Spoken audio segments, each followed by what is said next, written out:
This is the installation instruction video for my auxiliary fuel tank kit for Honda's new fuel-injected EU7000iS. The generator that I'm going to be doing this kit on has already been fitted with my wireless remote control radio.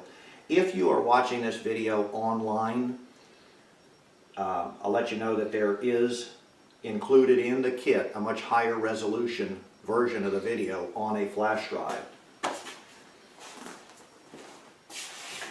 So the first step is going to be to remove the cover from the fuel injection pump.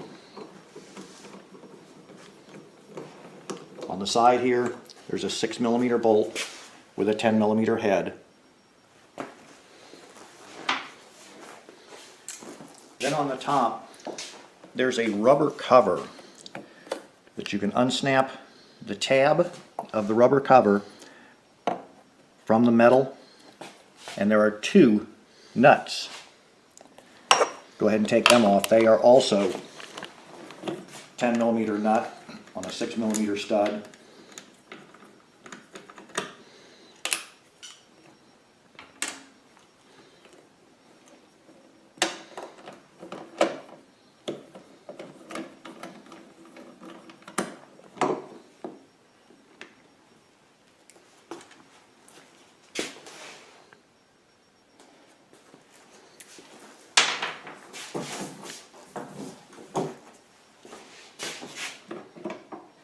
The cover lifts out of the way nicely. We'll set this aside. Okay, if you will notice, the fuel injection pump that's on this generator right now has already been modified because I modified it during the testing phase. But I'm going to go ahead and pull it out and install the kit, and I'll show you in great detail the modification that's been done.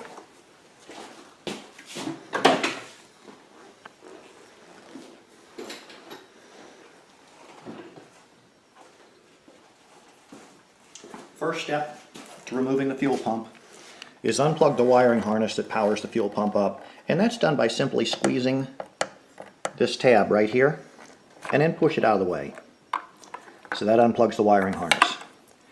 Then the high pressure fuel line, which goes from the fuel injection pump to the fuel injector. Remove this clip, and what you do is there's a tab on the top and on the bottom, and perhaps it's easier for you to see if I undo it first and then spin it so that you can see that there are two tabs, and it's actually easier to remove this clip from the metal frame than it is to undo the clip from the fuel injection hose. The next step is the fuel injection hose. If you're familiar with Ford fuel injection, the connector works very much like the Ford's. There is an additional retainer clamp, that's this yellow colored piece, that you slide up. Then there are two clips that come around and lock onto a flange on the fuel pump that keep it. There are two clips, one on either side. I'm going to use a small screwdriver, and I'm going to pull one of the clips out and rock the fuel line to the side slightly.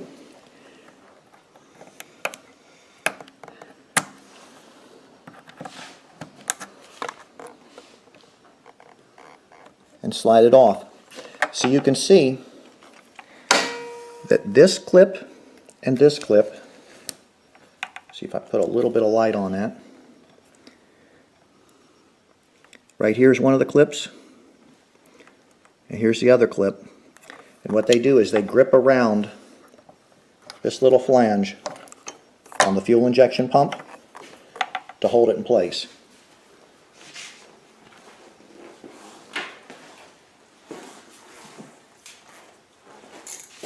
Next step to removing the pump, just go ahead and loosen up the four nuts, and it just requires a 10mm socket.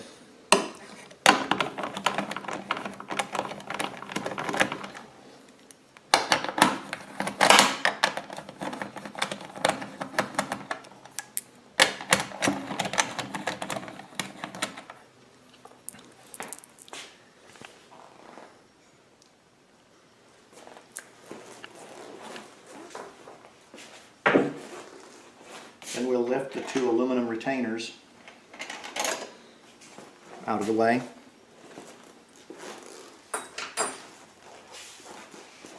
The fuel injection, the stock fuel pump is just a little bit tricky to work out. Lean it at an angle and take the fuel sock and just work it up around the corner. You'll pull the fuel sock up, then spin the fuel pump so that you get this flag out of the way.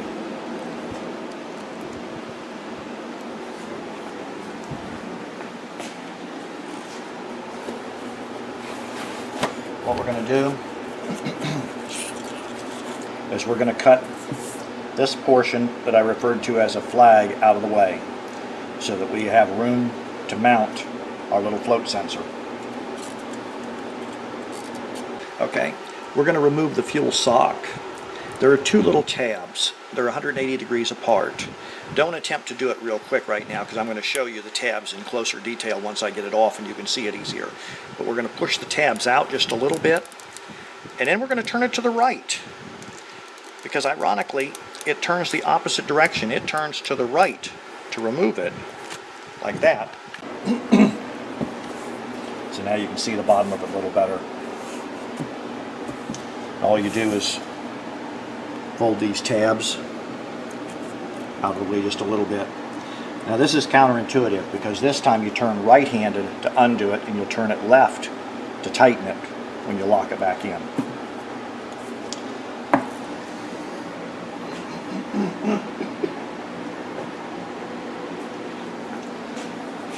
What we're going to do is we're going to cut right through here, cut the flag off, and then we're going to cut the bottom at a slight angle.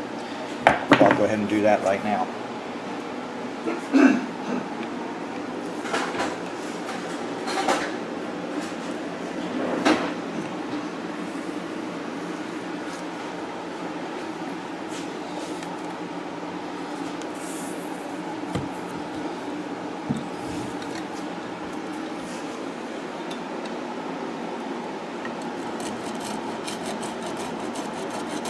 And you want to cut as close to the flag as humanly possible.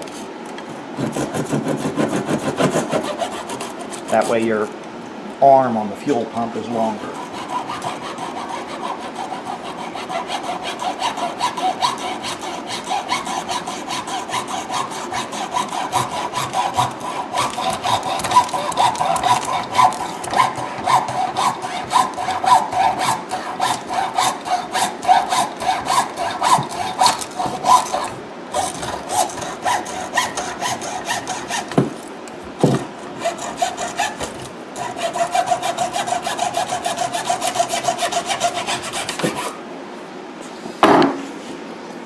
So we've cut the flag off. And you notice it's nice and flush.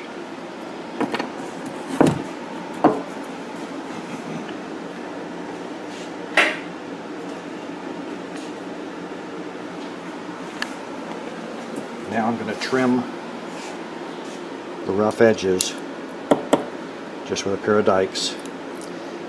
You can do it with a file or anything you'd like. And now, you see how there's a tab that sticks down? I'm going to cut it so it follows parallel with the top.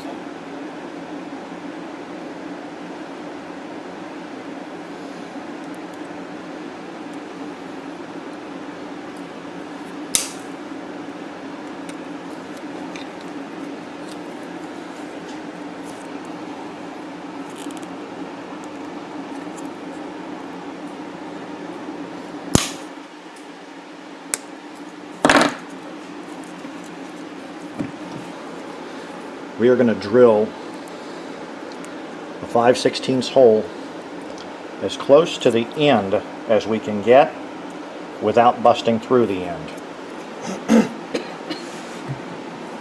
I'm going to use a smaller drill bit as a pilot.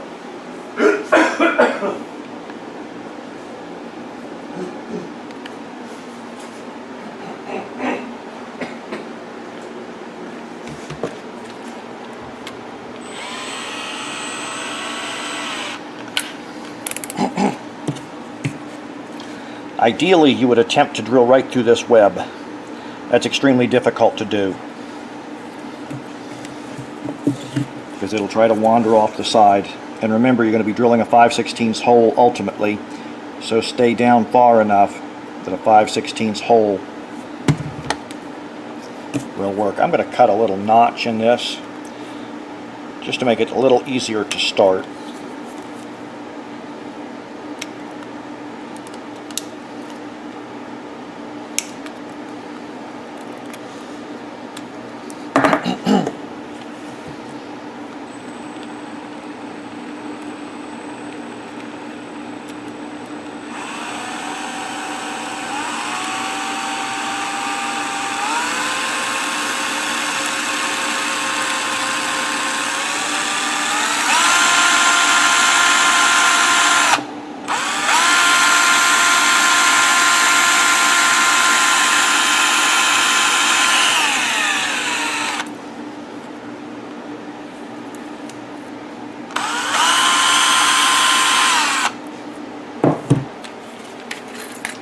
And I'm going to work up to a slightly larger drill bit.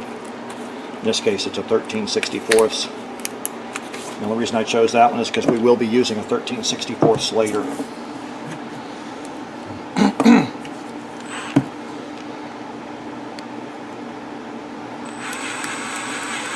I'm drilling at a slight angle so it'll cut into that web. Theoretically, it'll center it.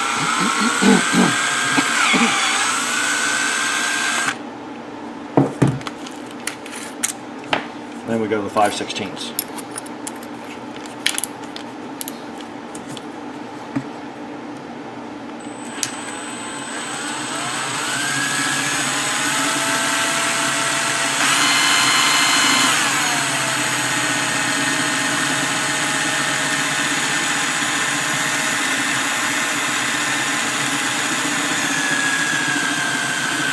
You can't push too hard because you don't want to break the plastic up here.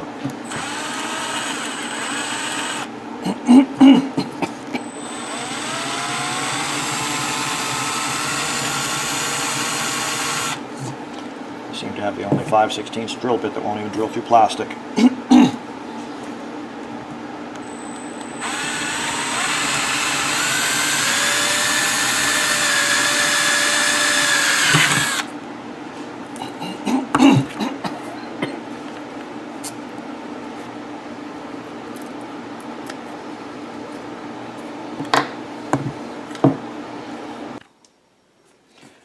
Okay, we're ready to go ahead and mount the float.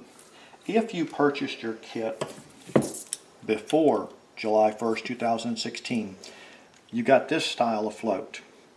If you purchased it after July 1st, 2016, you got this style of float. This style is no longer going to be used, and if you have this style of float, get in touch with me and I will give you a free upgrade to this style of float, which is physically a lot larger and just more robust. At different points in the video, you'll see that this style of float will reappear. Do not allow that to alarm you. The only times that you can see this style of float in the video, it's unimportant, it's just in the background. Now, to mount the new upgraded float, if you look at the bottom of the fuel pump, you'll see a raised area right here. This little rib is raised up, and then you'll see a tab right here.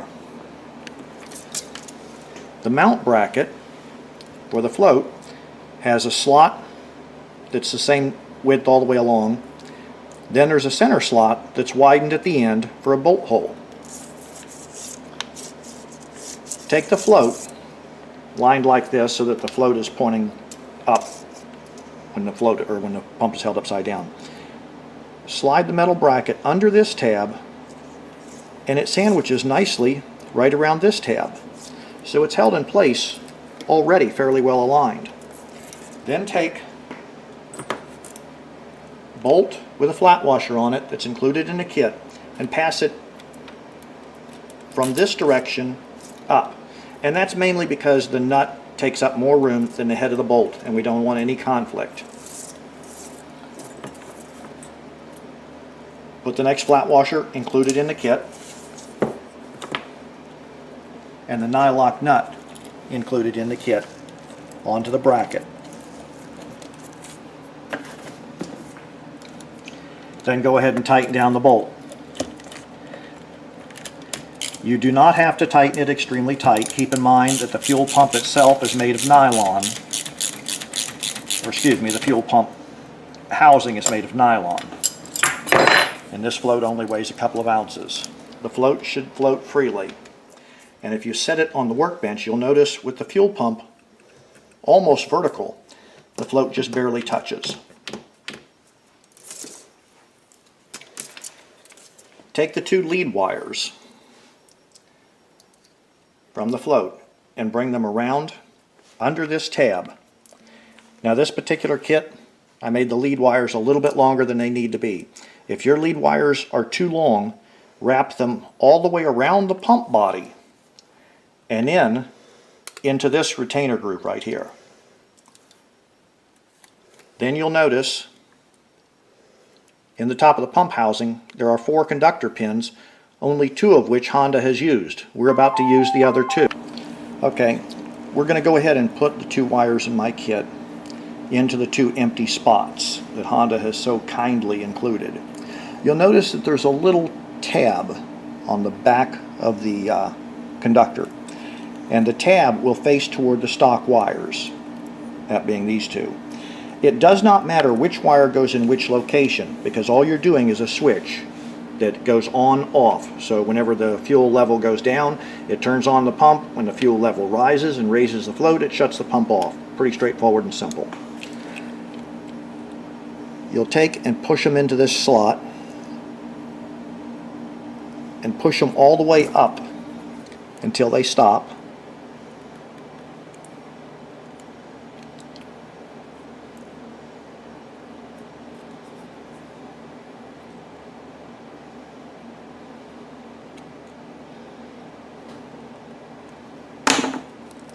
And now I'm going to take the wire that's a little slack and put some zip ties around it. It just holds it in place and makes life a lot easier.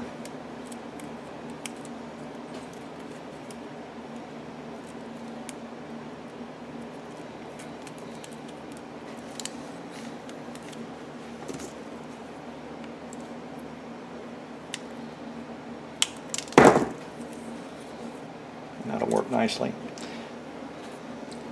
And now we'll go ahead and put the fuel pickup screen on it. And you can again clearly see these 2 tabs that lock on. We won't have to push the tabs around because they're ramped so that it easily screws on. But you'll push it on and you'll turn it to the left, which is again counterintuitive. And then just make sure that the float does not interfere with the sock, or actually the other way around, the fuel sock does not interfere with the float.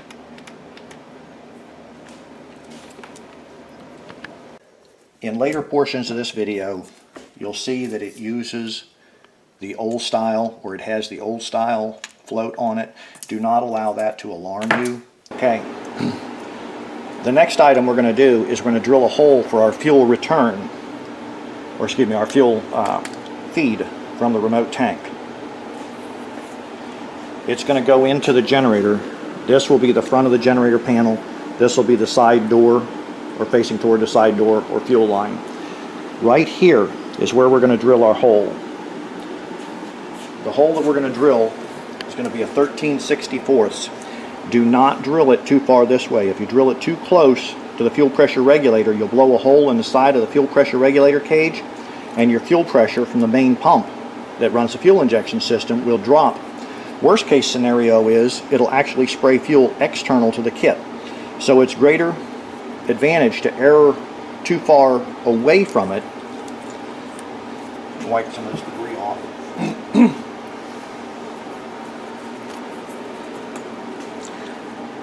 When we drill through this area, it's going to come out right here in this recess. It's much better if it comes out and hits this web and takes this web out than for it to go into the fuel pressure regulator area. That's a disaster.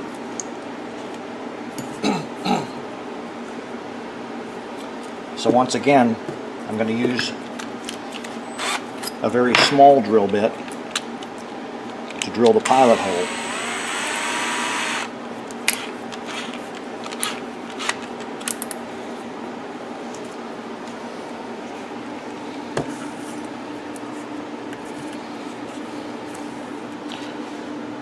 And if you'll see, there's a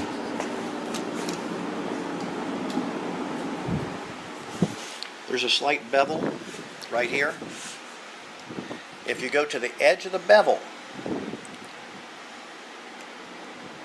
to where you're just really fighting that bevel itself to drill your hole, it'll keep you safe from the fuel pressure regulator. So I'm going to start right here and drill in just a little bit.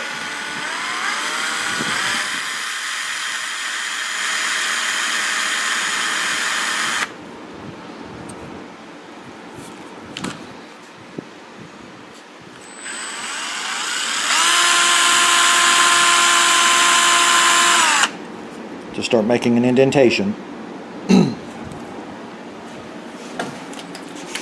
Get a sharper drill bit.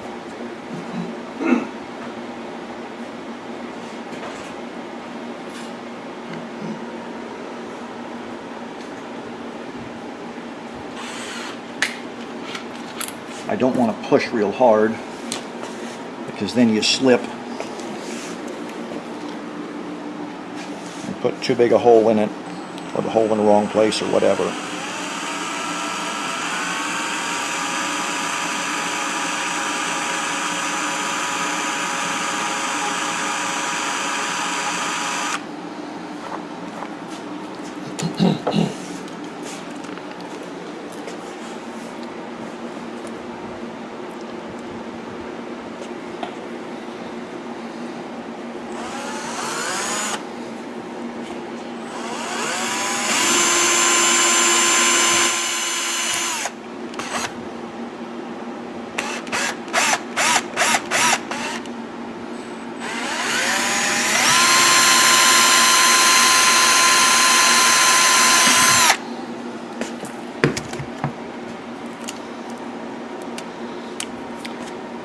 Now you see where my pilot hole went through, and it bullseyed right into this web, which, as I said earlier, it's a lot safer to go into the web than it is to go into the regulator.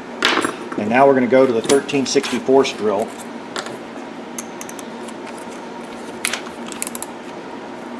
When you drill this hole, it's going to try and walk out this way, and that's perfectly acceptable.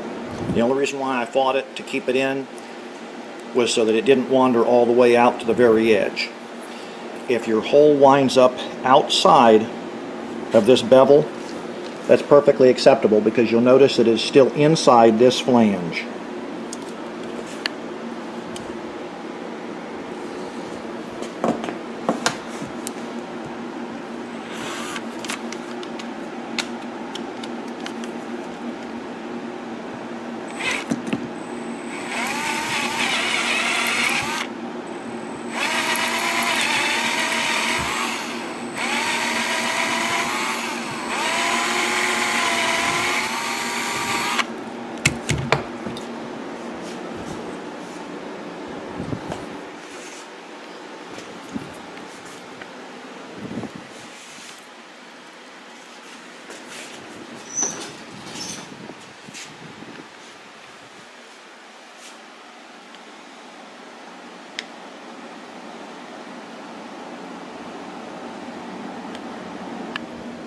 Okay, we've got our hole drilled.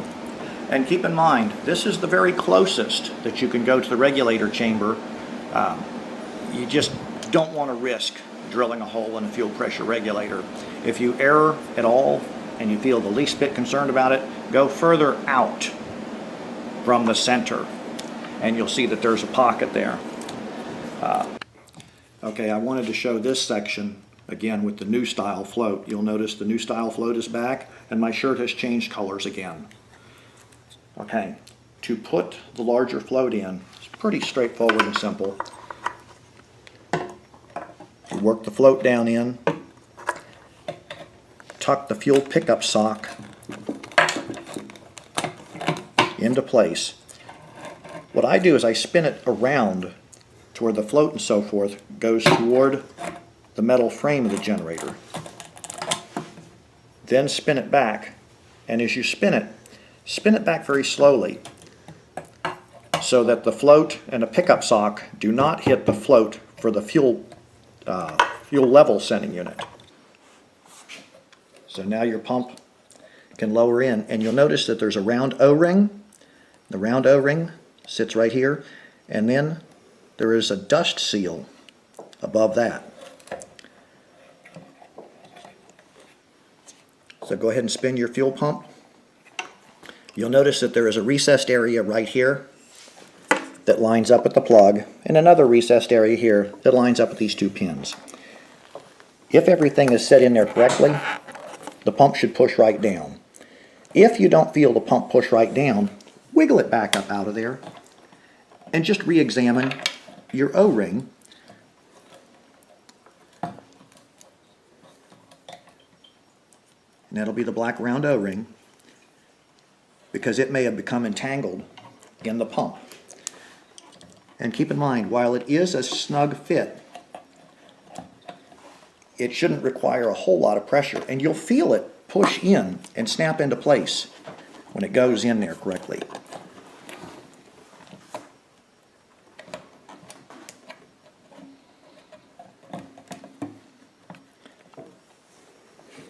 Oops. I'm busy talking instead of paying attention.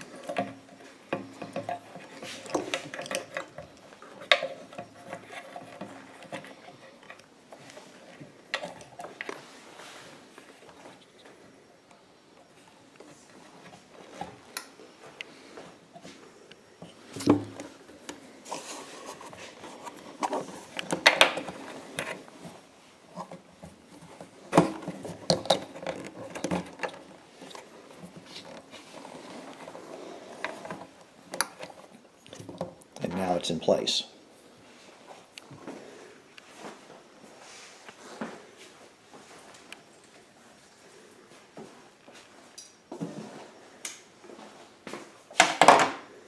And it popped up on me.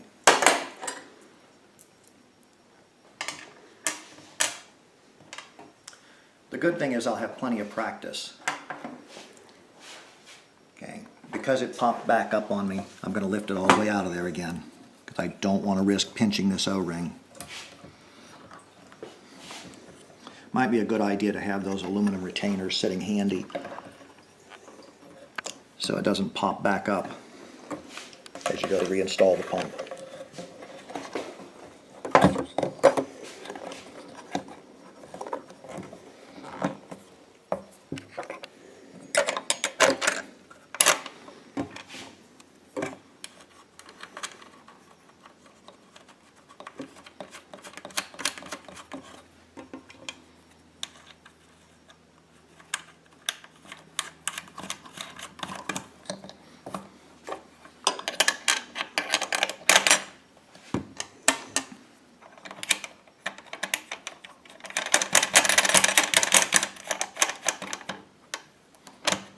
With that O-ring in there, it has a tendency to want to shoot that pump back up and out of there, just like squeezing a watermelon seed. The O-ring is slightly compressed, so the pump is under a little pressure.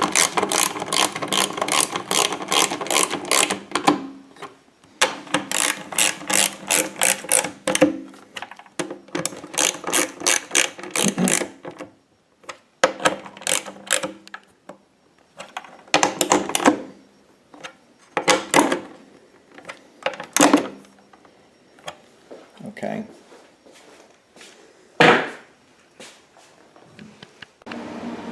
Okay, when you drill this hole, if you err to the outside, you're safer. Now, when you do err to the outside, you may have to take this tab off because you may be interfering with this just slightly.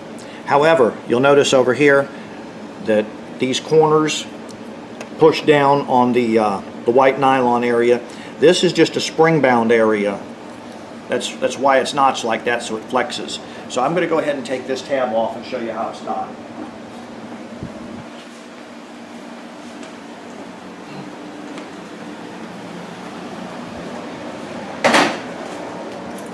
Just clamp it in a vise, and you want to take the tab off from the side that has the white clamp on it.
So now your retainer clamp will look like this.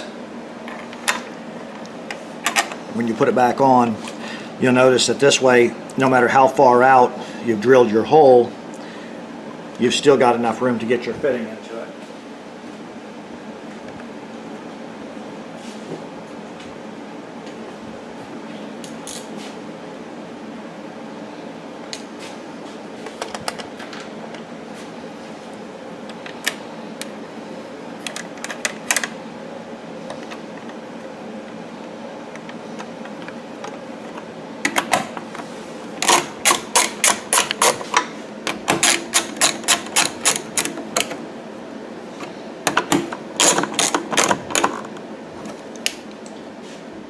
And now comes the time when you go to put your fitting in, and depending on what brand of drill bits you're using, you'll discover whether it's going to work right or not.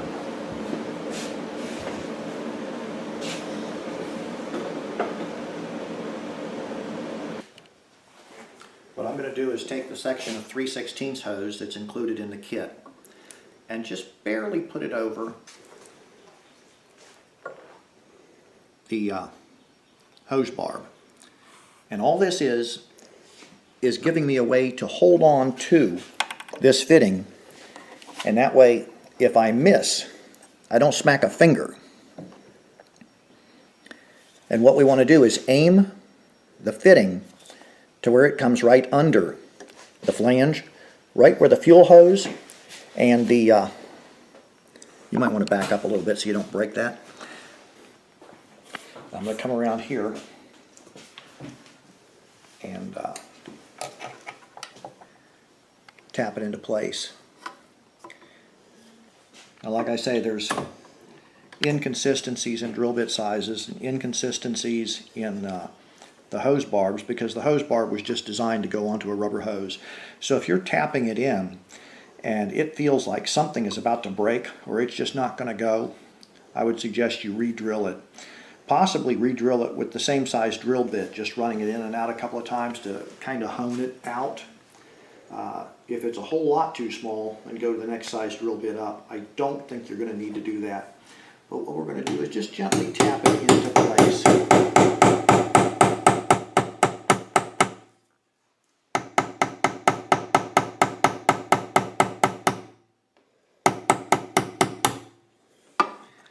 And at that point, it should be enough in. We won't smash our fingers.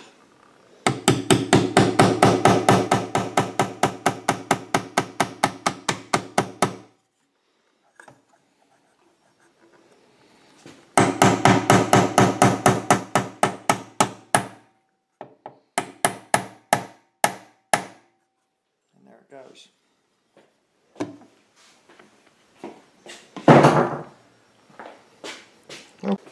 And you'll notice that right here is where the fuel line and the wiring harness converge, and we're going to run our fuel hose right between the wiring harness and the fuel line. If you remember when I put the fuel tank in, and I told you, or excuse me, when I put the fuel pump in and I spun it to push it in the rest of the way, I said be careful that the float and pickup sock on this does not hit the float for the fuel gauge. The fuel gauge simply has a wire with a float on the end of it that comes up and down and indicates in this strange little configuration that Honda came up with, where you never remember if red is fuel or white is fuel, so you're not really sure what it means. At any rate, that's their idea of a fuel gauge. I'm not sure what happened to the simple E and F and a needle, but we need to change the fuel gauge so that there is no way that that arm can hit the float on the fuel pickup. In order to remove the fuel gauge, pull the decal off.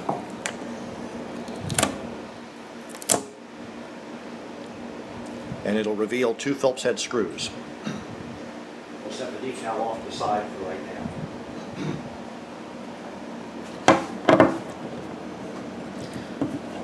We'll remove these 2 Phillips head screws.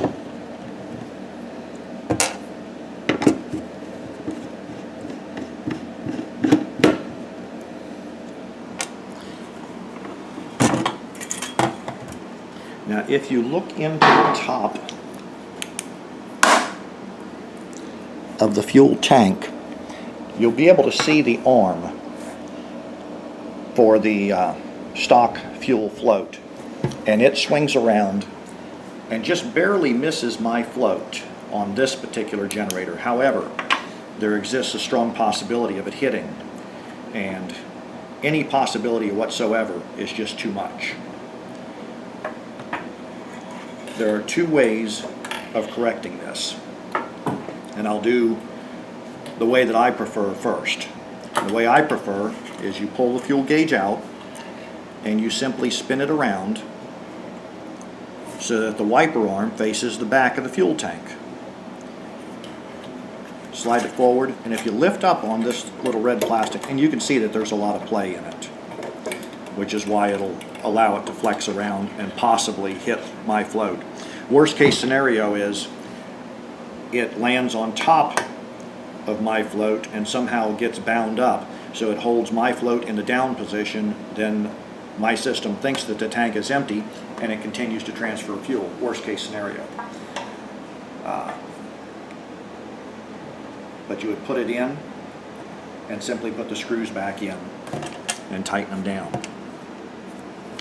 However, if you have looked at the video and realized that it's only 3.5 hours long and you're wondering what else you're going to do for the rest of the day, you can take, and you'll notice that there's a Z-bend in this rod. The bottom Z-bend, I'll hold it at this angle, here's your Z-shaped bend. This one here, if you bend it to where it is halfway between where it is and straight out,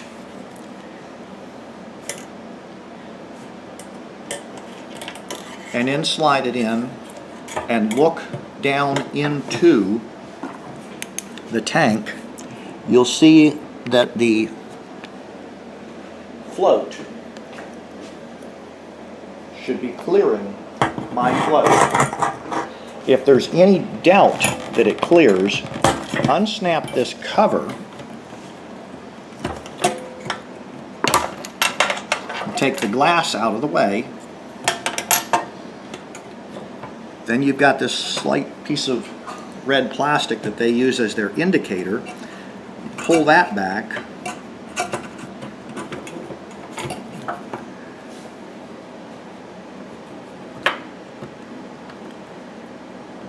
And make sure that the float travels the full range of motion. So now the float is over here, well away from the stock, or excuse me, well away from the fuel pump and my float and the pickup sock and so forth. However, this is kind of a pain to get in there, and the other fact is I'm just not happy with their fuel gauge, because it's always confusing when you look at it to know whether or not it was half full or all the way full, because you can't remember whether red was fuel or white was fuel or whatever. If you have the time to do this and the patience, it worked out perfect for me the first time I did, but you know how it goes when you're doing it yourself. You're going to have to do it 6 or 8 times to get the sweet spot. But like I say, halfway between where they've got it bent and straight out with the Z-bend of the rod, so you go about like here and it'll match. I still strongly prefer just swinging it around and facing it backward. When you face it backward, the fuel gauge will not be accurate. I say that like it ever was accurate. I'm not real impressed with the gauge in the first place.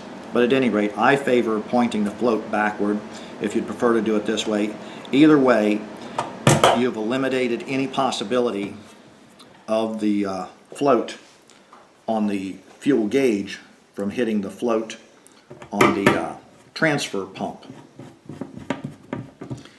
Then you'd simply put the screws back in.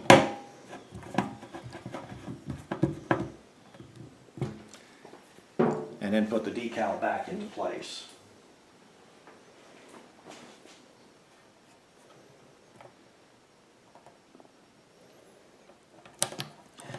So if you elected to bend the float, you'll want the little gas pump icon to be facing the front of the generator, but if you spun the float assembly around backward, you'd want the little gas pump icon to be back here.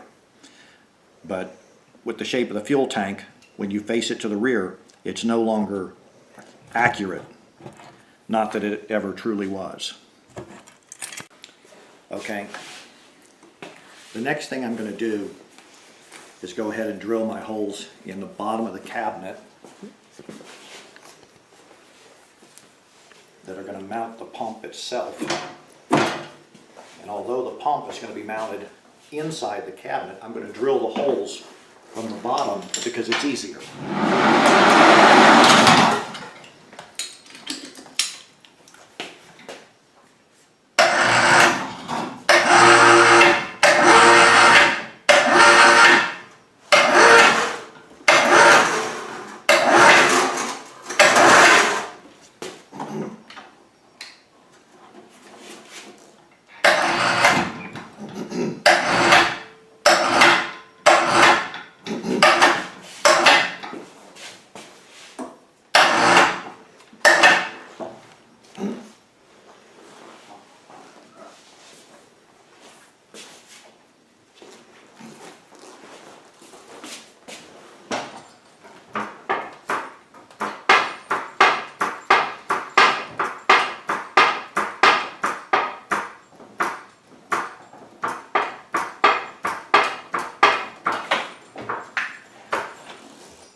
This is the fuel pump that's included in the kit. You notice that there are 2 reinforcing ridges run along the bottom of the generator. If you look from left to right, where this ridge ends, and slide it down against this ridge, you'll notice the bottom of the fuel pump has a part that protrudes out. We want this line, not this one, to slide up against this. So we're going to slide it back and forth till we're right up with the edge of this, and then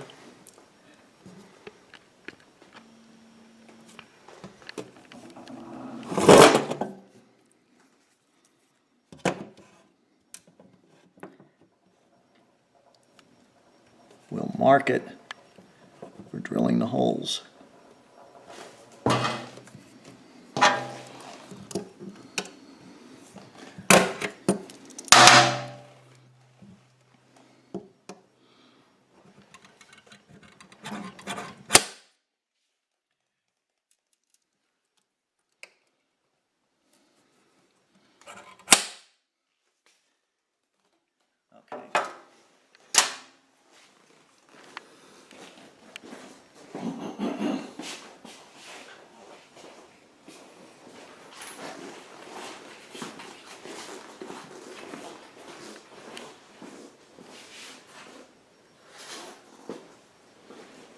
drill these holes out to 1/4 of an inch.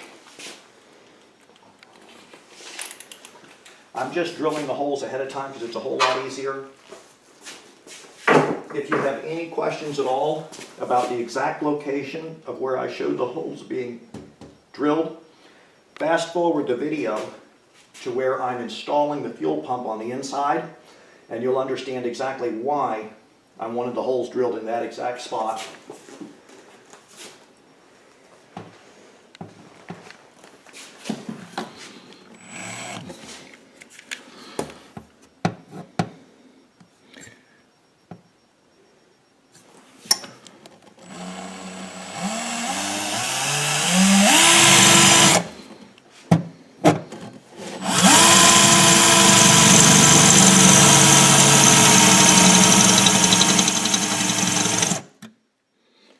I've got to be careful so it doesn't punch through.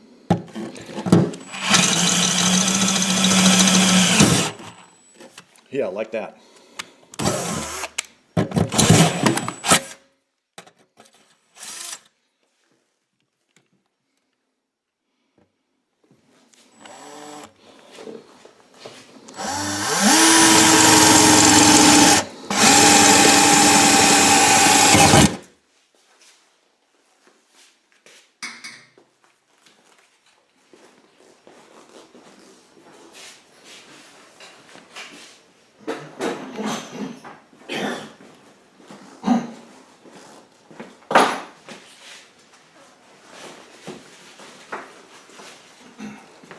Now I'm going to test, make sure that these bolts will fit through the holes.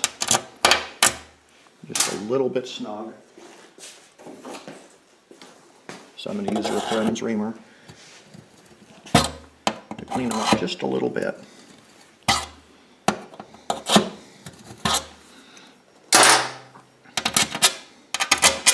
Okay, like I said, if it's any confusion whatsoever, you can fast forward through the video to the point where I'm actually installing the fuel pump, and it'll make a lot more sense to you.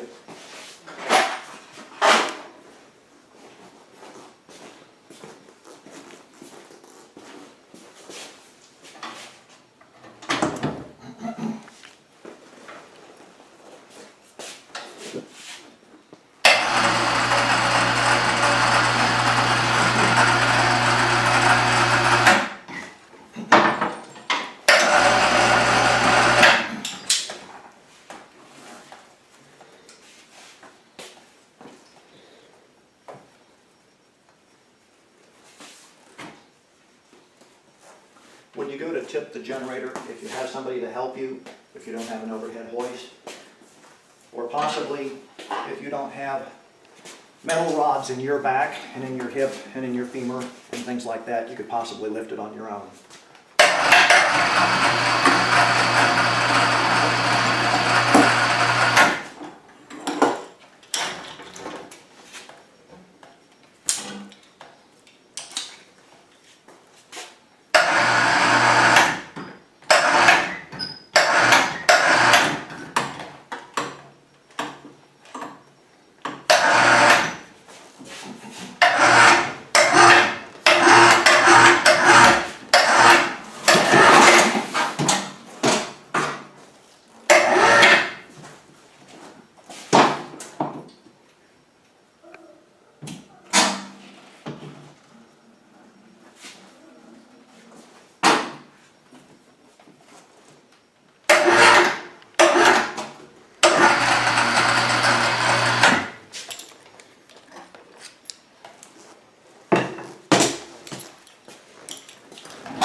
Next thing we're going to do is go ahead and mount the fuel pump.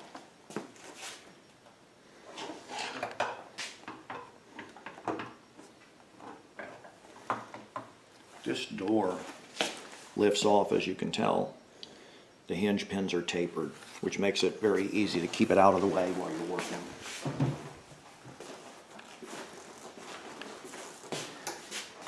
Cover to the air box is easy to remove. It slides up and out of the way.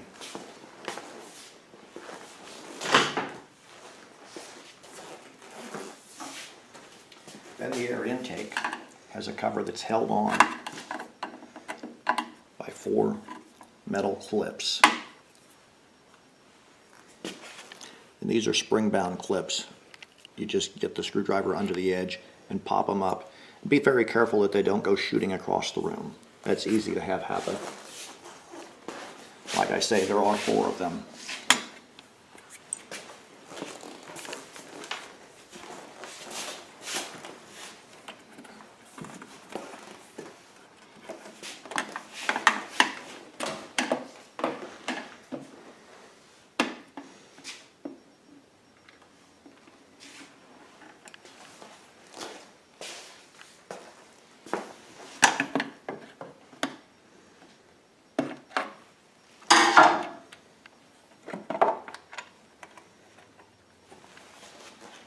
This is the lid to the air intake.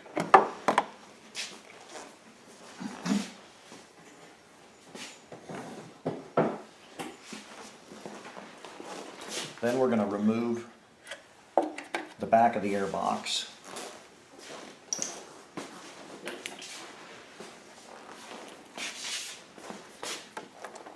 There are 2 hose clamps that go from the upper section to the lower section.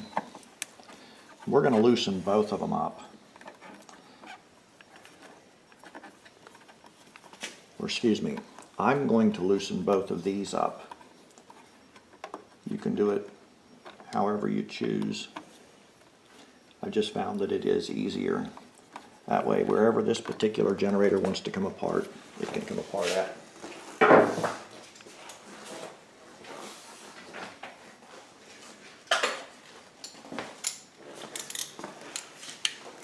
The air box is held in with 1 nut,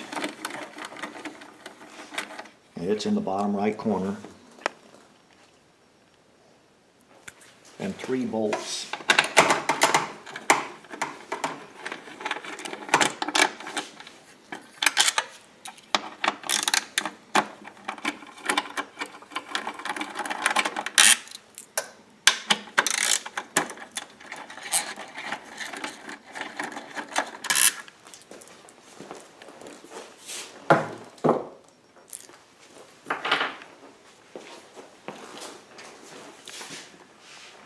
Now the fuel injection hose is in a clamp right here on the air box. Make certain to get that clamp off that fuel injection hose, and then we kind of wiggle the air box off of the stud, and then we have to slide it backwards because the front of the air box is engaged in a grommet that goes through to the front of the control panel. So we have to go down and backward. You'll notice that the hose that goes from the air box to the evaporative emissions container, there's a groove right here, and then there's a piece of white paint on the hose. And that white paint is at exactly the spot that this hose is pushed into this clamp. So just remember that for future use. Also, there are 4 metal inserts. Don't drop those. If you do drop them, make sure and pick them back up again.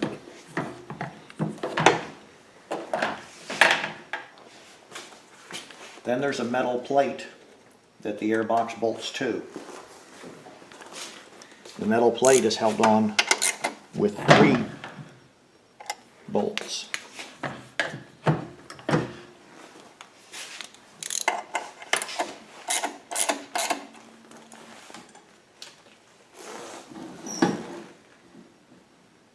Is that better or worse? Okay.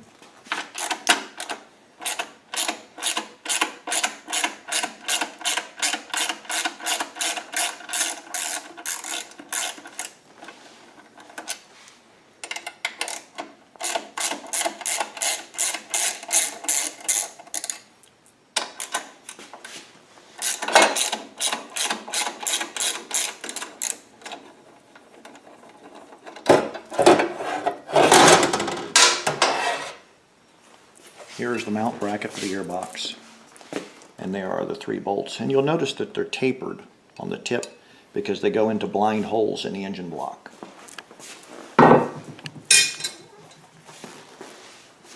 And now you can see the 2 holes that we drilled earlier for mounting the fuel pump to. So the next thing I'm going to do is go ahead and assemble the fuel pump the way it'll need to be in the kit.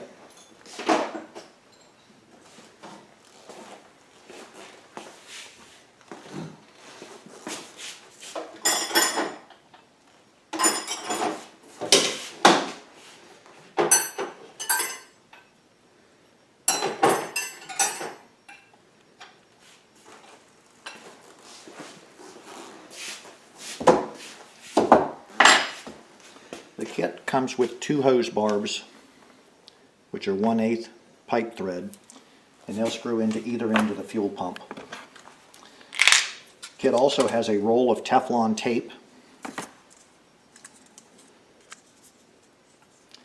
Make certain to put the Teflon tape over the threads. When you're putting the Teflon tape on, be very careful. Do not overlap the end of the thread itself. If you overlap the hex, that's fine. That's not going to hurt anything. However, if you were to have the tape come over the thread like that, that could be detrimental because that piece of tape would then get sheared off and end up in the fuel system somewhere. So be very careful as you're assembling it.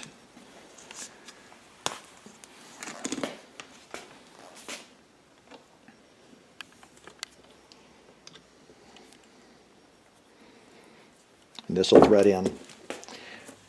There are 2 flats cut on the end of the fuel pump. They're 7/8 of an inch.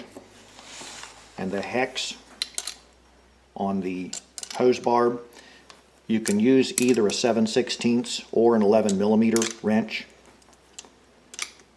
They're within a couple thousandths of an inch of each other.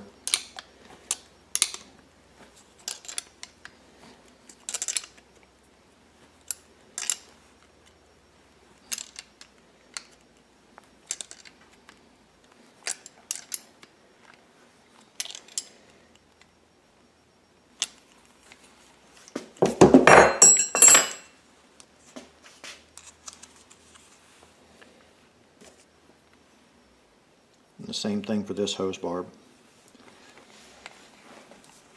Be very careful that you get the Teflon tape onto the threads without actually overlapping the end.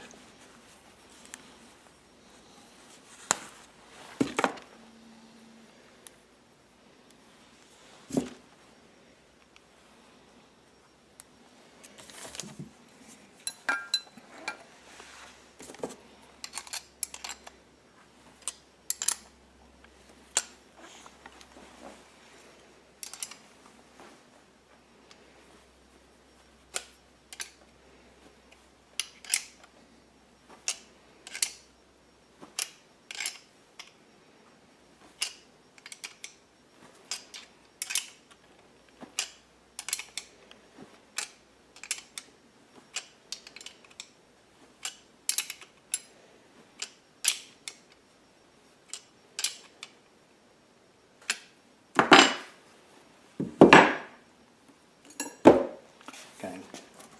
Included in the kit are 2 1/4-inch bolts with nylocks and flat washers. The fuel pump is going to set right in here and be attached by the 2 holes, by bolts going through the 2 holes that we just drilled. It feels like there is a slight burr. The hole we drilled, just knock that piece of metal through that hole again. Okay.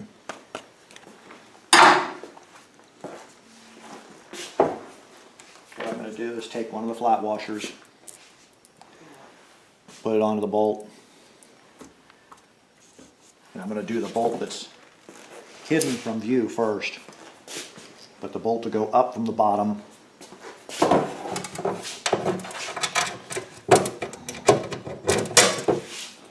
Then another flat washer against the pump.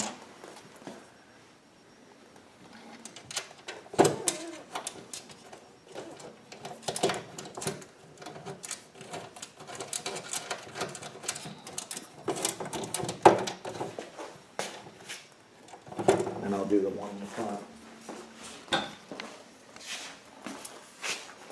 Same way, the bolt and the flat washer.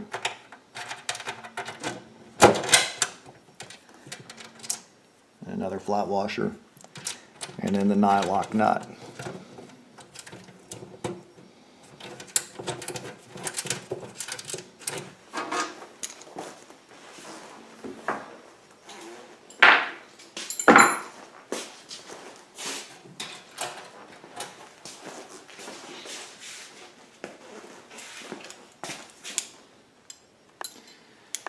And we'll go ahead and snug these down. Of course, the one in the back is going to be a lot more difficult to get at.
Just coming around this side to get my wrench out of there, because I think it'll be easier.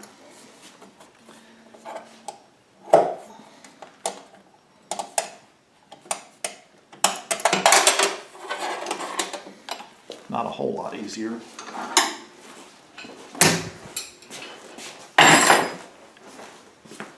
So now you see that you have the fuel pump positioned in place. You have two wires, one black, one red. The black one is a ground wire.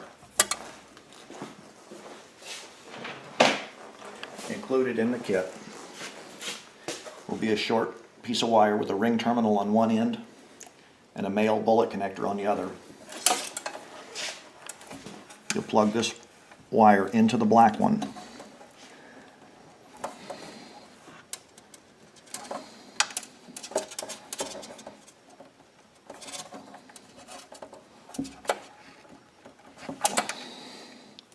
And now it's sufficiently plugged in. And you'll notice that Honda has conveniently put us a ground lug right here. I'm sure they didn't do that for our benefit. We're going to go ahead and use it.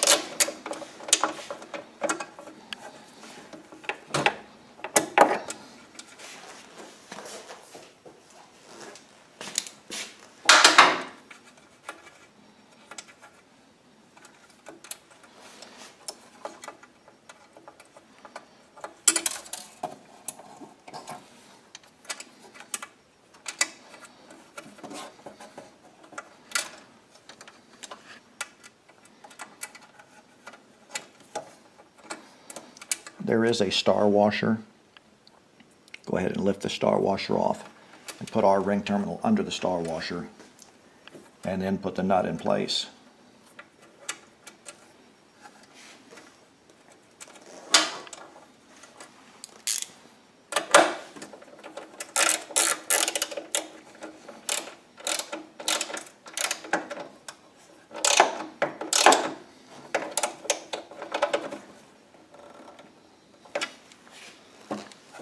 like so.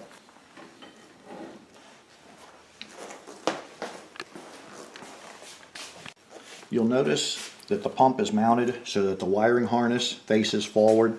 That's because the fuel flow is this direction. Here's another pump. You notice the wiring harness, or the wires come out of the front. Do not mount it like this. It will not work. You'll notice that there's even an arrow on it that shows the direction of fuel flow. And you want it to flow from the remote tank into the generator. So definitely mount it to where the wiring harness is coming out the front and you can read the words on it. The next thing we're going to do is mount the fuel inlet fitting. I like to mount the inlet fitting underneath this frame support tube because then it's in a very protected area in case something falls on it, like we'll say a ladder falls and hits it, it's still not going to damage the fitting. It is your choice as to where you mount it, and you can mount these fittings anywhere you wanted to down here and so forth like that. You know, you can mount it in this corner. The only thing that I've got to say that's bad about mounting it here is this is probably the most difficult place you could possibly mount it. However, with the fuel fitting mounted here, you can get at it to hook the fuel hose to it, and it's very well protected. So I would recommend putting it here, and that's why I do it. You'll see on the decal the word Honda. And if you line up right with the vertical line on the D on the word Honda and put your hole right here. The hole is going to need to be slightly larger than a 1/2 inch. So if you drill it out ultimately to a 1/2 inch and then use a burring tool to just clean it up, because you will have slag coming out from where you drill the hole.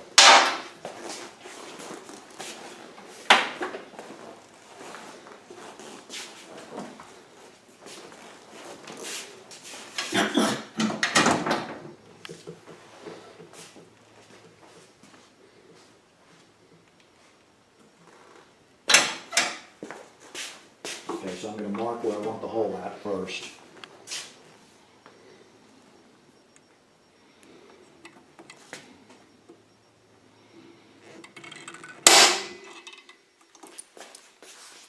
Now we have a mark. I'm going to use a really long drill bit to start the pilot hole. And the whole purpose is, if you use a short drill bit, your drill is right down here, and the drill chuck will be hitting this bar. So I'm going to drill a small hole through it.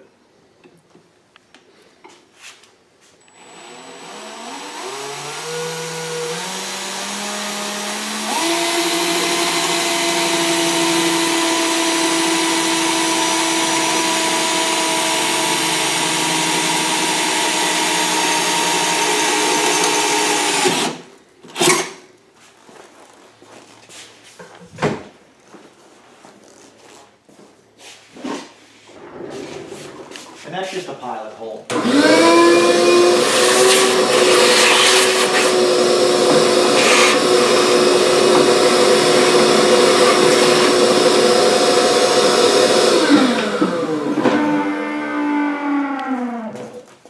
And now the more challenging part of the job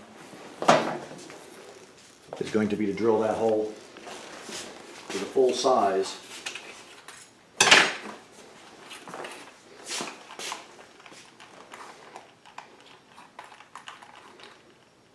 I'm using a step drill right now.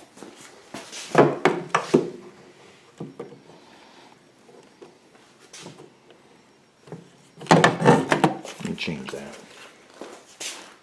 I'm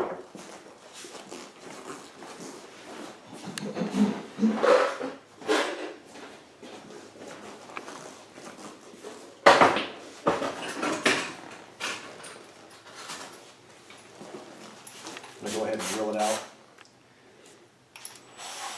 slightly larger so that the step drill will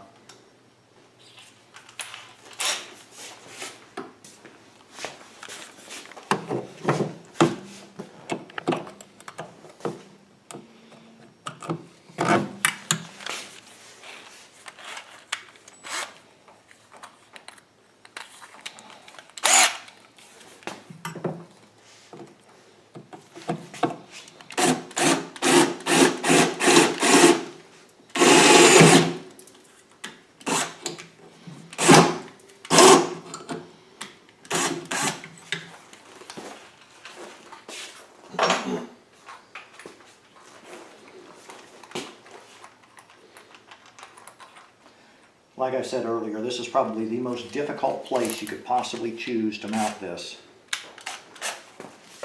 But I like the fact that it's protected.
Okay.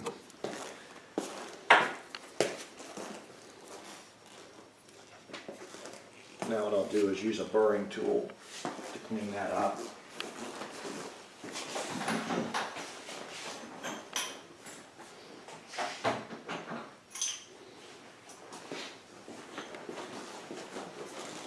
You see there's a lot of slag.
Have to clean it up just a little bit more.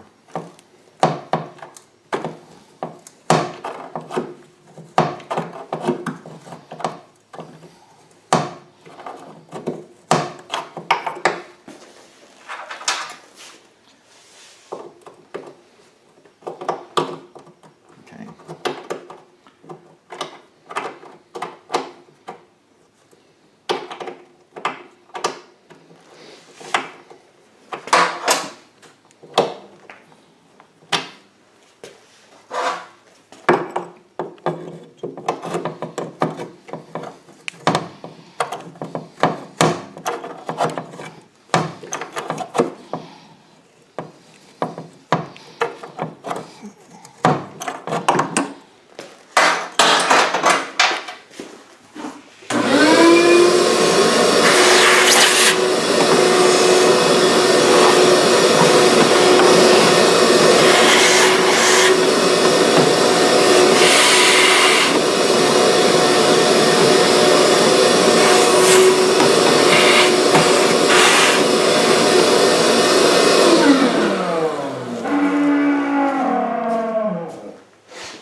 Okay, so now we're set with the hole in the right location to put our fuel port.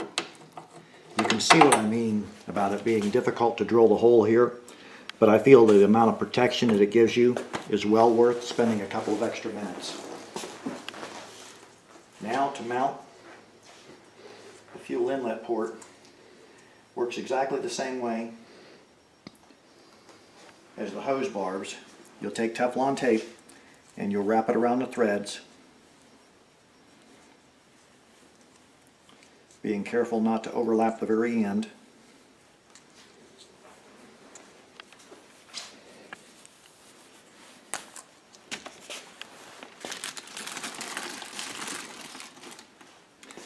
This hose barb will screw onto it. So this hose barb will go inside the generator and you'll screw it onto the fuel inlet fitting.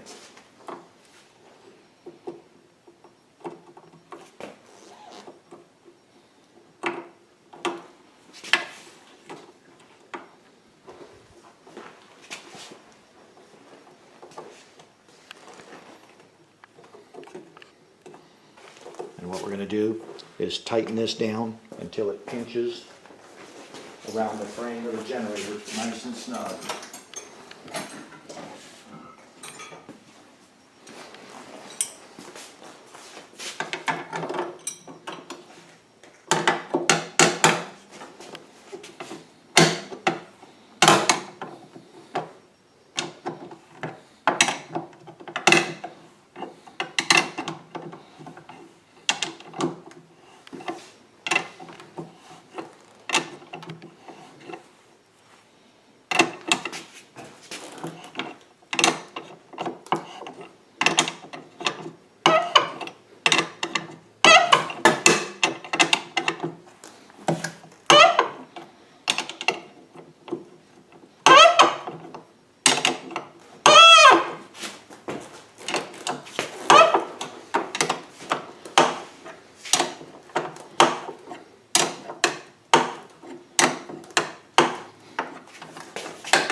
So now it's facing directly forward.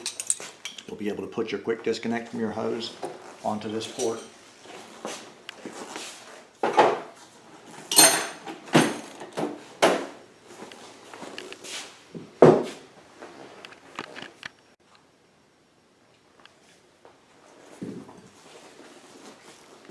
Next item is going to be to put the fuel hose onto the hose barb on the bottom of the quick disconnect fitting. So what I'm going to do is take the hose clamp and I'm going to squeeze one click, and all that does is lets the hose clamp keep itself somewhat in position so I don't have to fight with it trying to clamp it up into place. Next, the fuel hoses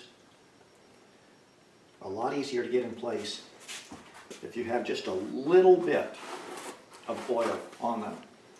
If you have a lot of oil, it makes a mess.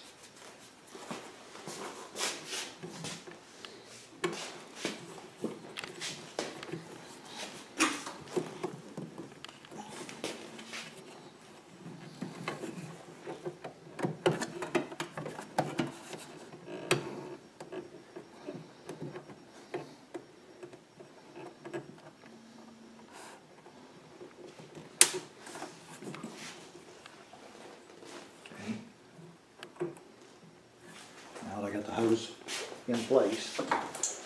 We'll squeeze the hose clamp.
Ultimately, what you want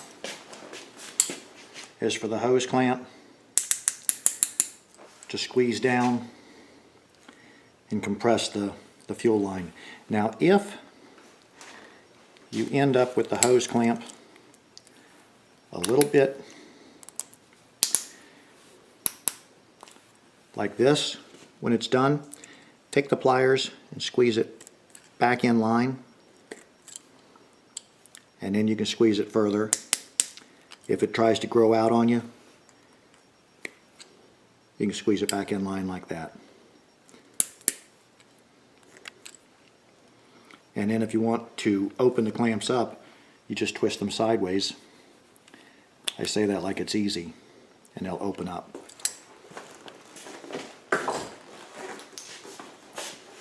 Then we're going to take this hose, and it goes onto the inlet side of the fuel pump.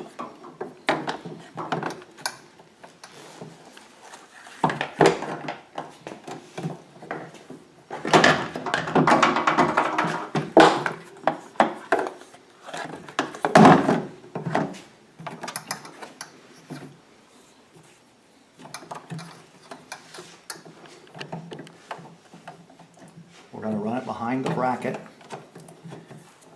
for the hose that goes to the evaporative emissions canister.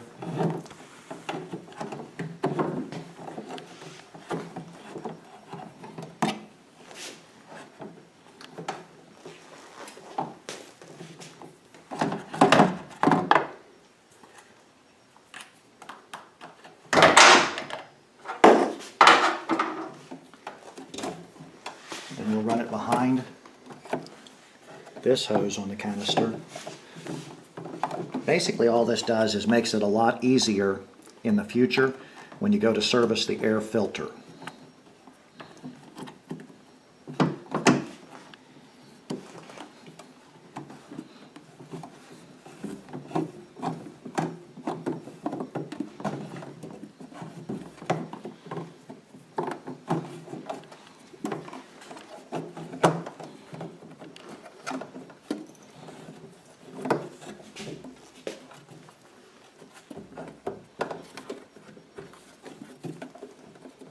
Just make sure nothing's pinched or anything like that. And look in at the fuel pump. An easy way to tell where you're going to cut it at is there's lettering, and I've got it routed where there are no real sharp bends and the fuel will flow easy. And I'm going to say that's right by the O on no, and I'll go ahead and cut it there.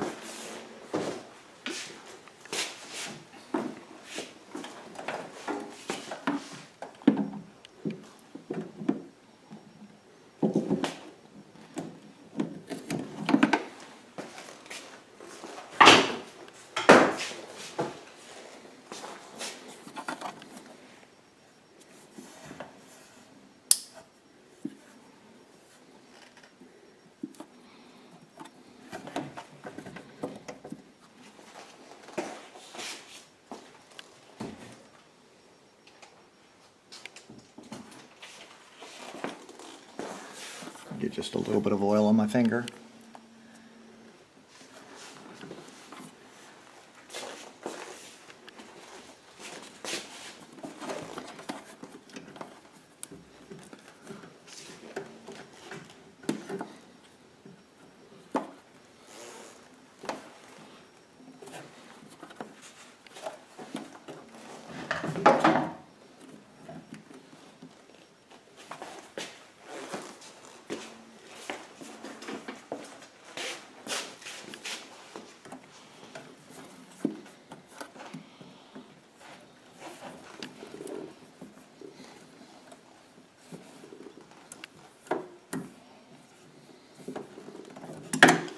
And as you can see, the hose is now slid all the way onto the end of the hose bar.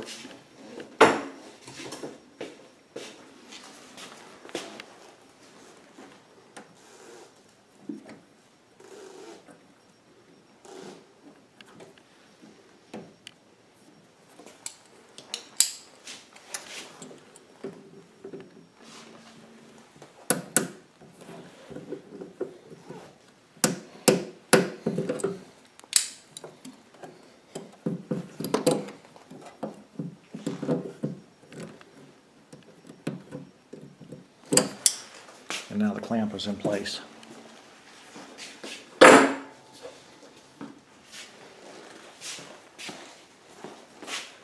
Now what we'll do, go ahead and pull the front off of the generator.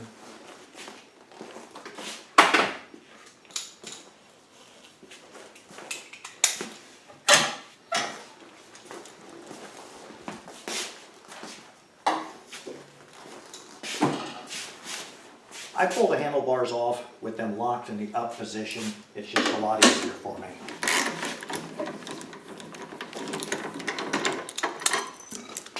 The handlebars are held on with shoulder bolts on either side, and there is a wave washer. It is slightly cone shaped. You want dished like this so that the base of it faces the head of the bolt, or in this case the washer, and the lip of it faces the generator. There's one of those on each side.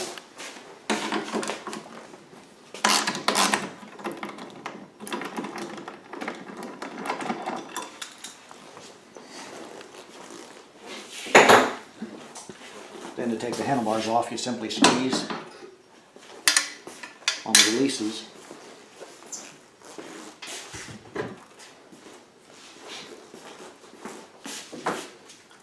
Then there are two 6mm bolts at the top, one on each side. They are shouldered also.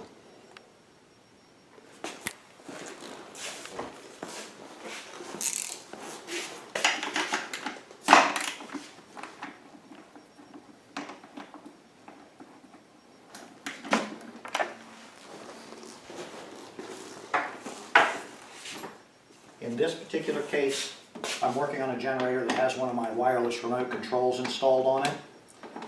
And I've got the antenna wire routed out through the battery box door. So I'm going to pull the battery box door off so that we can feed the antenna wire back through it. On the bottom of the front cover, there are two acorn nuts.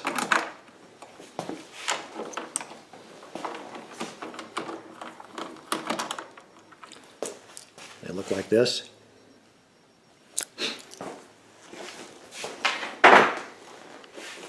So now what we'll do is we'll lift the front cover off.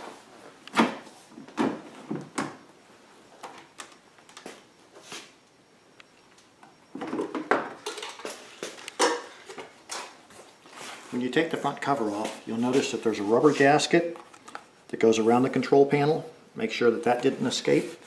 And there's a foam seal tucked into a groove that goes all the way around. Make sure that that's still in place properly. And then there are two metal inserts. Make sure that they're still there. Just like the two metal inserts in the back of the airbox.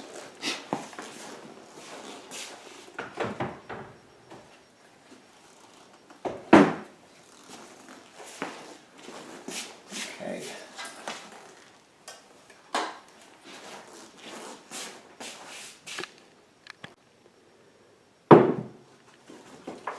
The next thing we're going to do is go ahead and pull the control box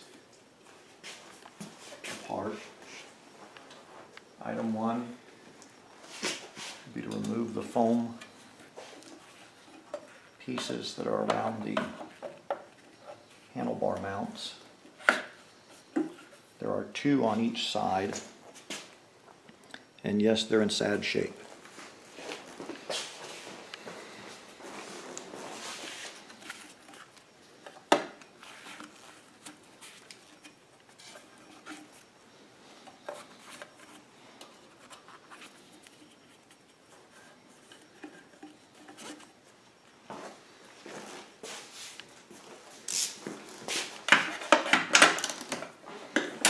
and the brackets that hold the handlebars on are each held in place by 2 nuts.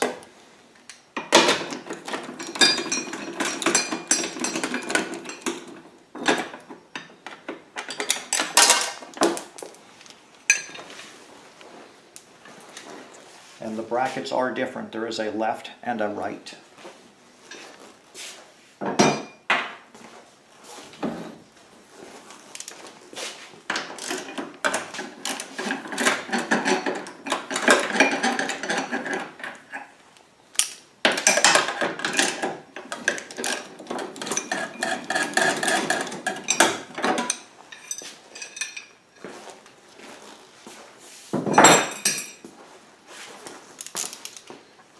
Then at the bottom, there are 2 bolts on each side.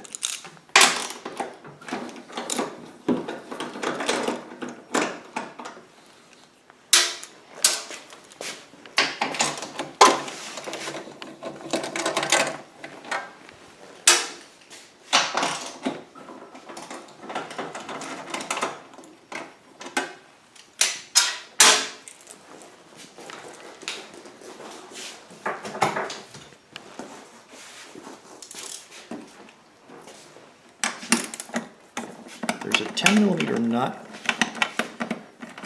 right at the bottom of the control panel, and a 10mm nut on each side of the control panel. However, the one on this side, behind the wiring loom, has this little cover.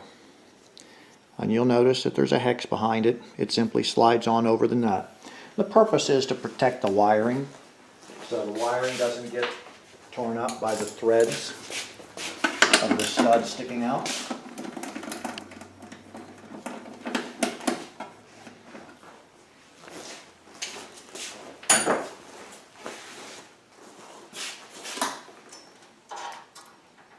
Okay. At this point, we can lift the control box off the front of the generator.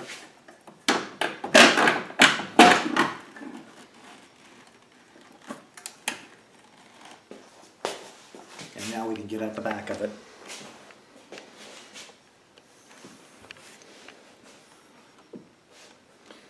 Now these 2 bolts that I removed from each side down low are going to allow us to pull the main mount bracket forward off the front of the generator just slightly. And we want to be careful here not to scratch it, particularly in this case because it is a brand new unit. Just take a block of wood, cut off from a 2x4, and slide it between the fuel tank and the main mount bracket, and that gives us enough room to sneak in here and do what we need to do.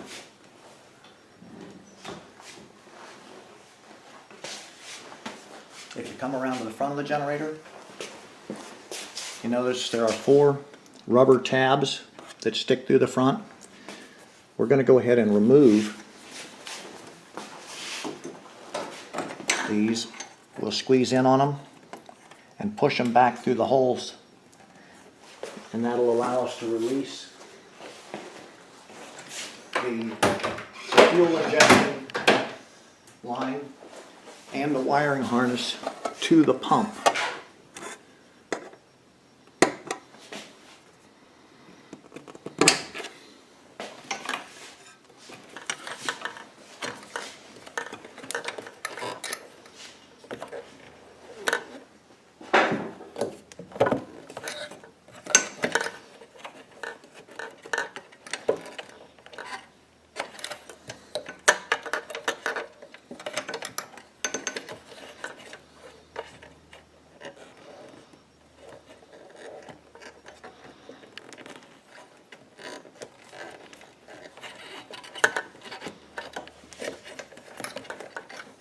They both look exactly like this once you get them out of there. They were facing forward, and those are the 2 tabs that we squeezed in and pushed them back.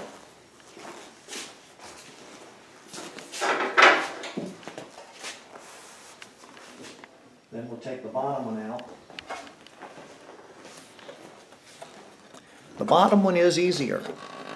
A whole lot easier. Come around here, you can actually reach it from where the air intake cover was at. Now what we're going to do, this is where the high pressure fuel injection hose ran. This is where the wiring harness ran.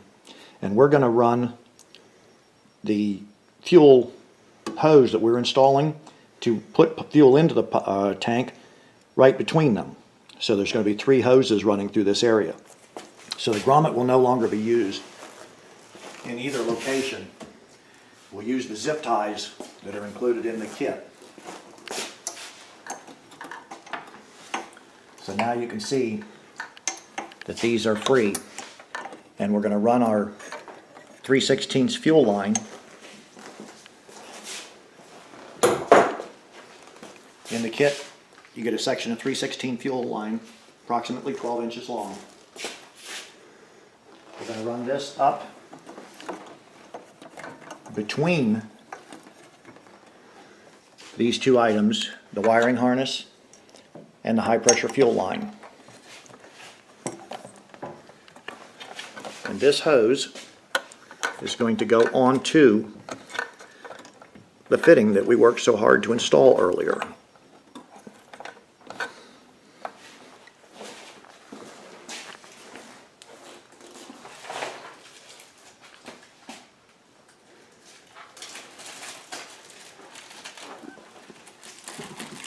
Then included in the kit are some smaller hose clamps. This is the larger size that we were using earlier. There are some smaller ones. This being a 3/16 hose, we'll use one of the smaller clamps.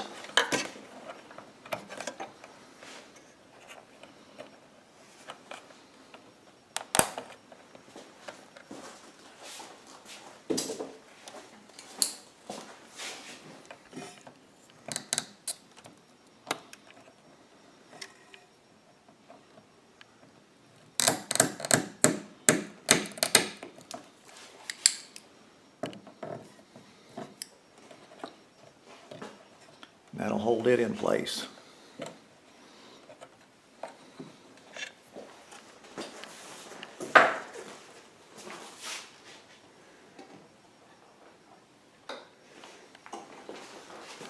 Now,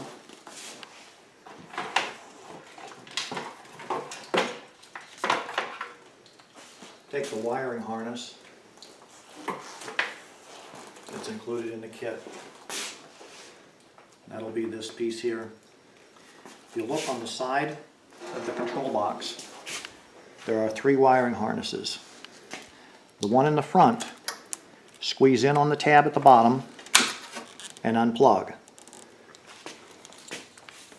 You'll notice that my kit, you plug the bottom in, then you plug the other wire from my kit into this.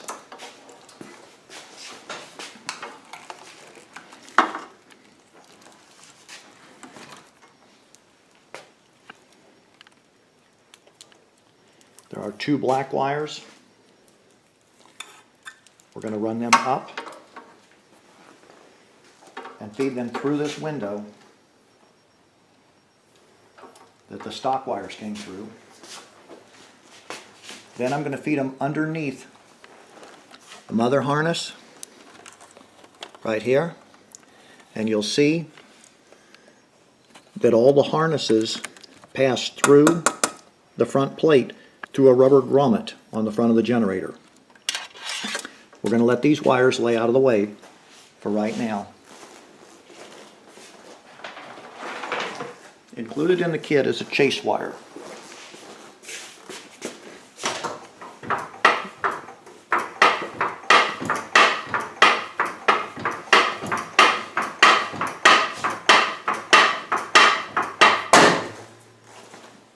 Now if you'll look,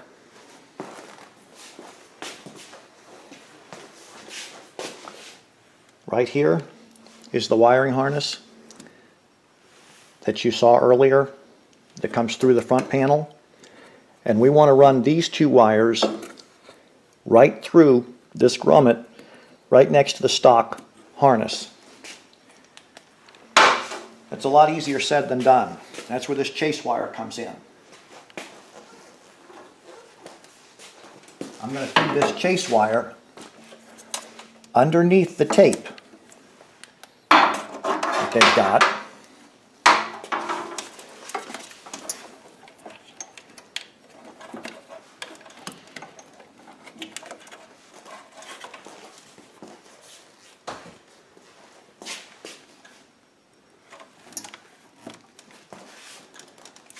And now, if you look here, you can see it coming out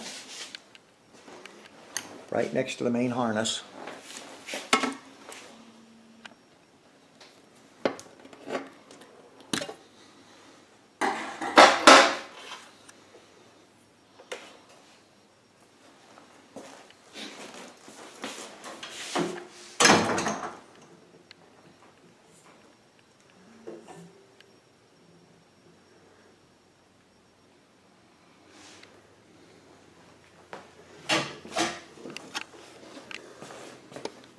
So now we have our chase wire run through. I'm going to feed enough of the chase wire through so we can work with it. Then, take a piece of black electrical tape. Actually, it doesn't matter what color you use. But take a piece of electrical tape. And then tape these two wires. Now make sure that they are routed underneath the mother harness that goes to the 120/240 switch so that they'll feed right in to where they're headed. Lay the chase wire and these two wires. You're going to tape them all together. So we're going to start on the two wires that are being fed through, and we're going to tape them staggered just a little bit.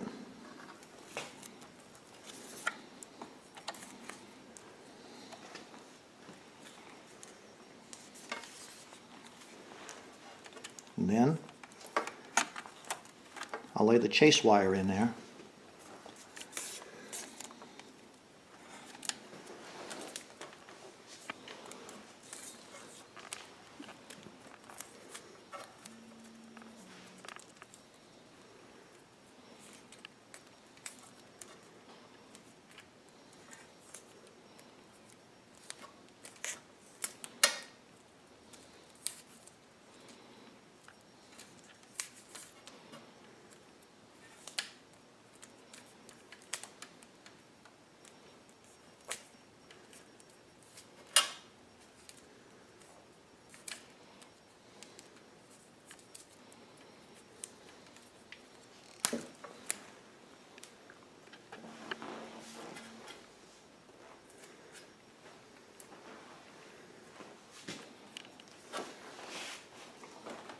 Now I'll gently start to pull on the chase wire from inside while feeding this wire through.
Okay, so now we have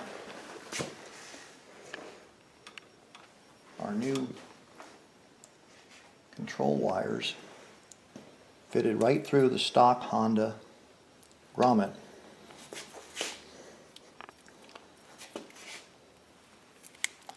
That is a little bit tricky to do, but I think it's time well spent.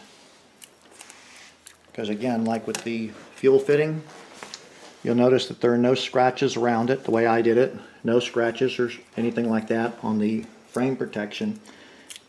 And it allows it to look stock instead of like an afterthought, because I hate it when you've got an accessory or something that looks like it was bungee corded on or sloppily fit in place.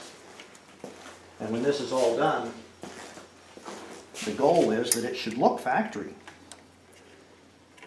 It should look like it belongs there.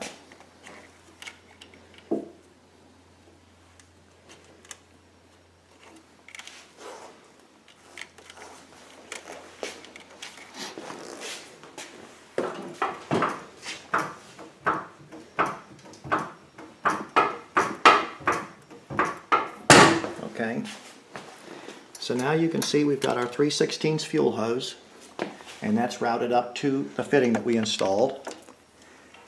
And then we're also going to have these two wires, and those are going to run up to the electrical plug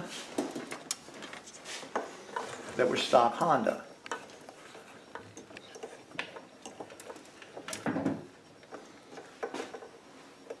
Okay.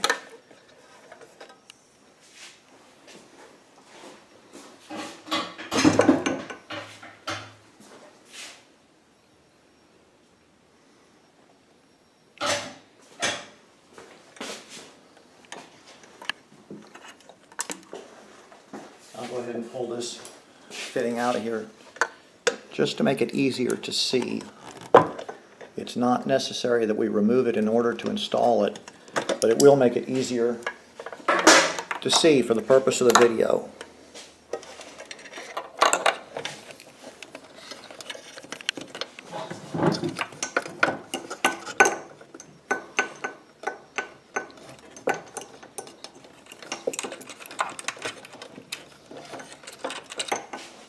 Okay. If you'll look, there are places for 5 wires. I've already removed the rubber plug from these two because, as I had indicated earlier, this generator has had a kit installed already. But if you'll notice, there's a plug in this end one, and those plugs come out. They'll be in these two positions, and you'll simply remove the plugs from here and here. And it's pretty easy to do. Take a real small screwdriver or a probe and just kind of dig them out. And that's what they look like. And you'll set those aside.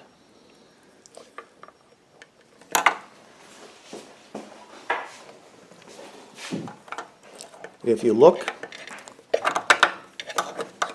at these wires, you'll notice that I've got the fittings on them already so that they will fit right into the stock Honda plug.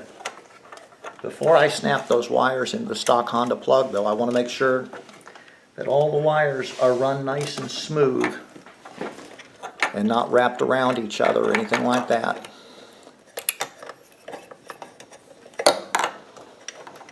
So now they're smooth and parallel to each other.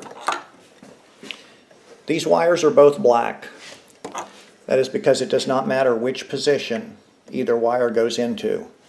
Trust me, if it had been important, I would have made them a different color to make your life easier.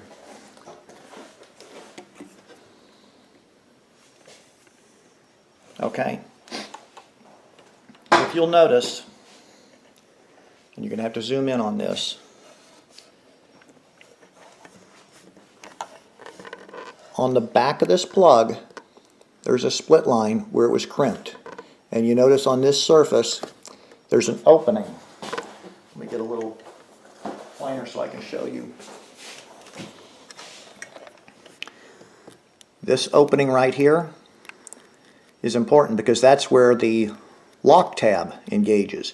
If you turn it over, you'll notice on the back side there is no point for a lock tab. So make sure that this lock tab opening is facing downward. In other words, here's where you squeeze to disengage it. So you want the opening to face like this. You see, that's the lock tab. We're going to spin it upside down, and we're going to go ahead and push it into the stock Honda harness. Make sure it is straight because it is a square receiver. And when you push it into place properly, you'll hear an audible click.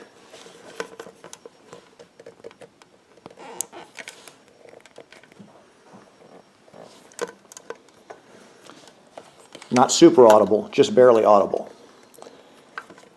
This one, same thing. You notice that's the opening.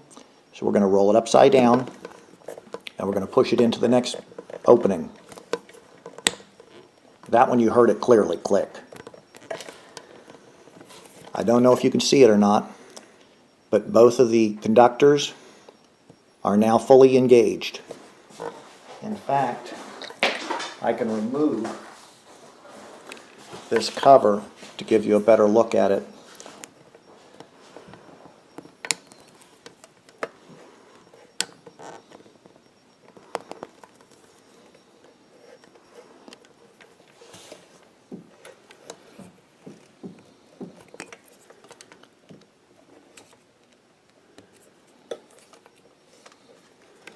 Okay, now you can see that this one and this one were stock, and this one and this one are the ones that we've added. And this one is still empty.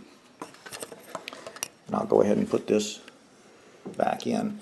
You do not have to remove this. The only reason I removed it was so that you could see clearly for the purpose of the video. Okay, now we're going to go ahead and plug this back in. And then we're going to line up these wires to where they are the same length and zip tie the two wires that we added to the two stock Honda wires.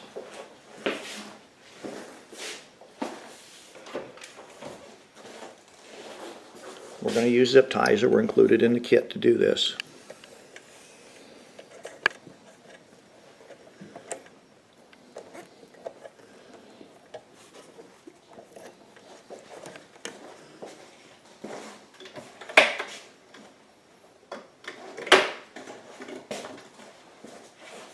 Now we'll cut this loose.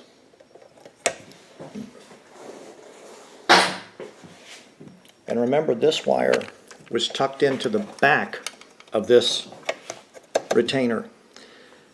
Right now, there's not enough room to put it in there, but when we remove this 2x4, this bracket will be pushed back closer to the fuel pump. At this time, we can go ahead and install the high pressure fuel hose too. And you heard the audible click where these two teeth engaged over the end. Then we're going to push this lock tab down. And now we can push this back into the frame where it belongs. The next thing we're going to do is we're going to zip tie the wiring harness, the stock fuel line, and the fuel line we installed in place. Now originally, this rubber grommet was here. You had the stock fuel line running through this location and the wiring harness running through this location.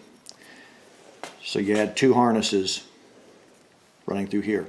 We're going to have three items. We're going to have the stock fuel line, our fuel line, the wiring harness with our additional wires.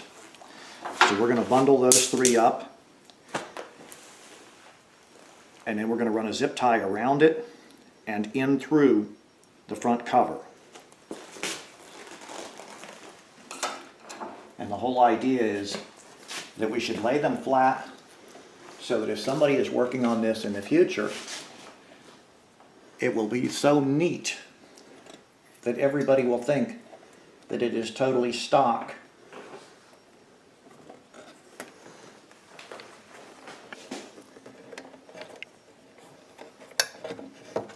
As though we'll say that Honda has a special version available only in Japan or something like that that already has this in it. My goal with all my kits is to make them appear as though they are totally stock. They should be completely integrated into the generator, nothing looking like an afterthought.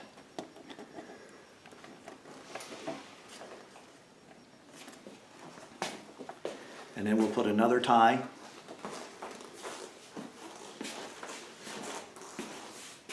in the next hole down, and that's going to be the same way.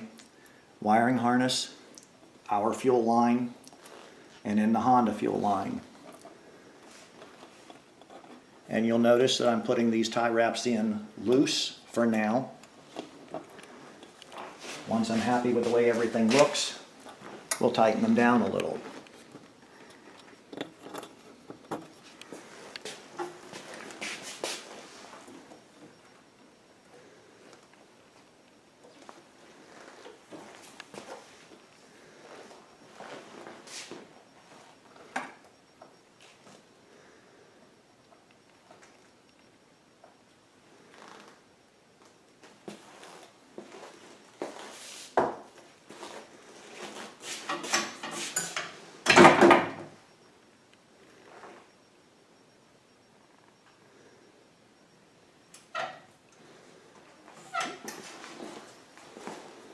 Okay, as you remember, we put this piece of wood in the front panel in the fuel tank. So now we're pushing this back enough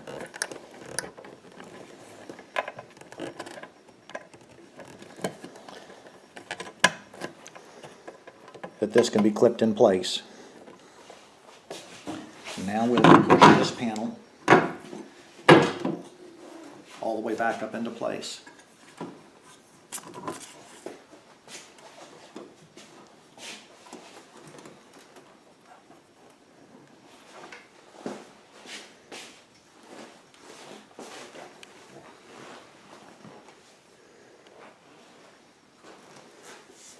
Okay.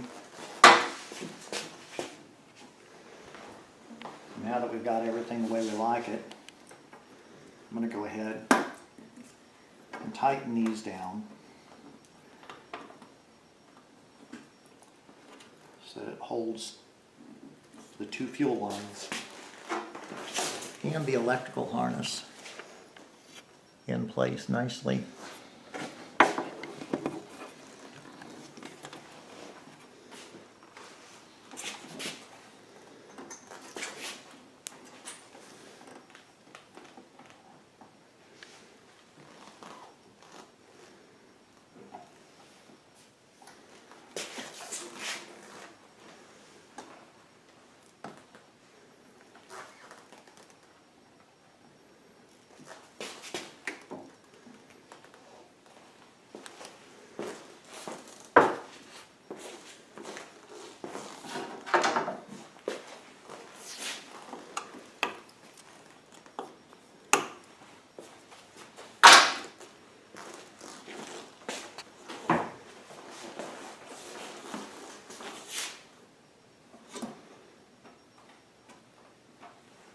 Okay.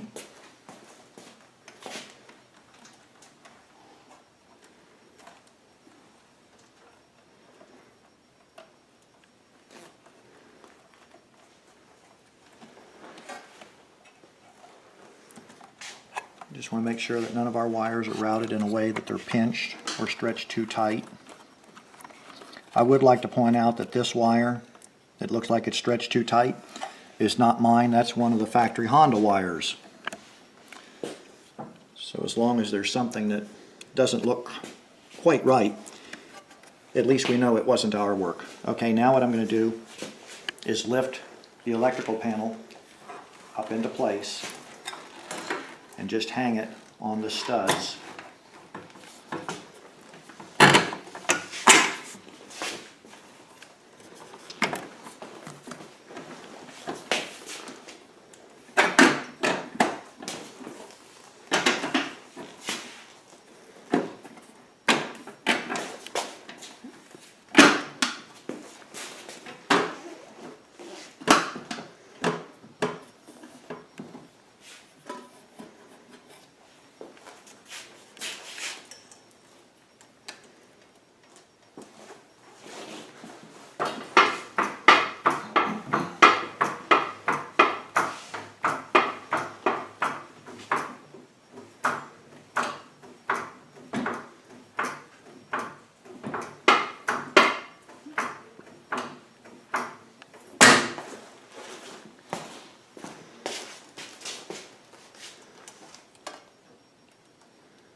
Now we'll start on this.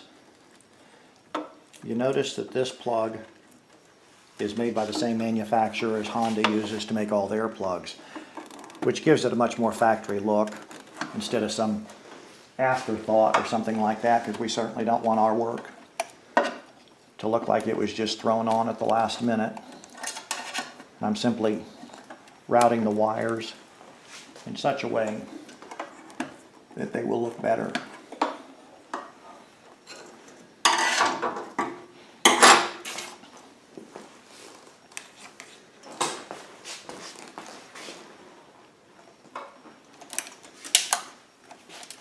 Okay. There is a red wire with a female bullet connector. The main air intake, which runs right above the battery box. And you can see where it comes out at. Okay, I'm feeding the red power wire for the fuel pump through the air intake. The only reason I'm feeding it through the air intake is I don't want to drill another hole in this main panel for this wire, because everything else is so nicely done. Take the main power lead for the fuel pump, run it underneath the main harness here, and then around behind it so that the lead comes down here, and go ahead and plug in the male bullet connector from the fuel pump to the female bullet connector on this wire, and then tuck it right back in here again out of the way.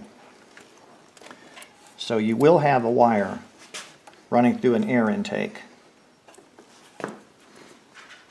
Then take the last section of hose that's included with the kit, run it in front of the motor mount,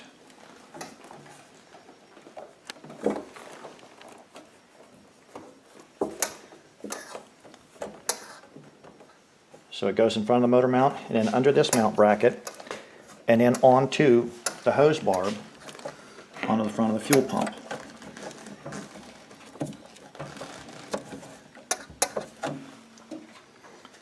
And take one of the hose clamps included in the kit,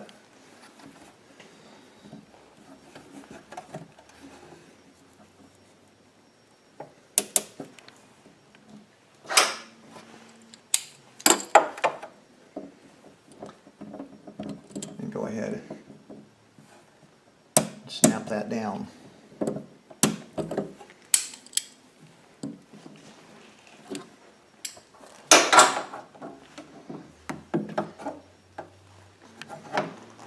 Okay. Now you want to come over to the front of the generator and make sure that the wiring that we have placed in here is set in such a way that nothing's going to get pinched when you put the cover on. Right now we've got the main control panel set in place. So let's go ahead and put the mount bolts for the front panel and the nuts for the control panel in place. As you remember, when you took it apart, there were 2 bolts on each side down here at the bottom.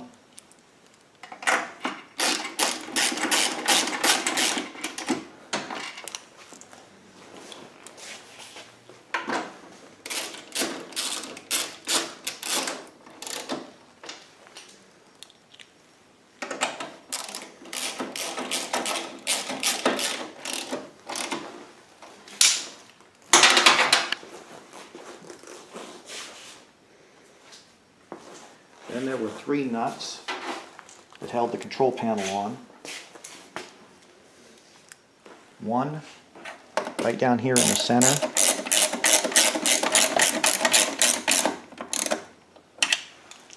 One over here on this side.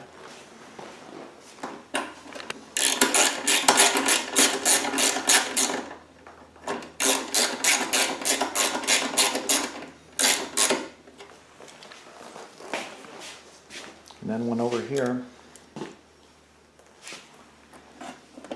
right where the wiring harnesses come through.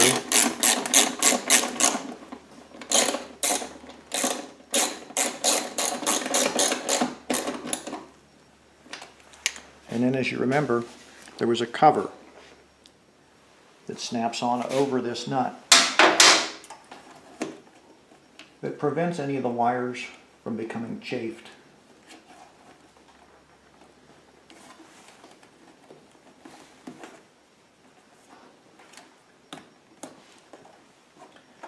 And now when the cover goes on, all these wires will be out of place or out of the way, because this cover will push in through here.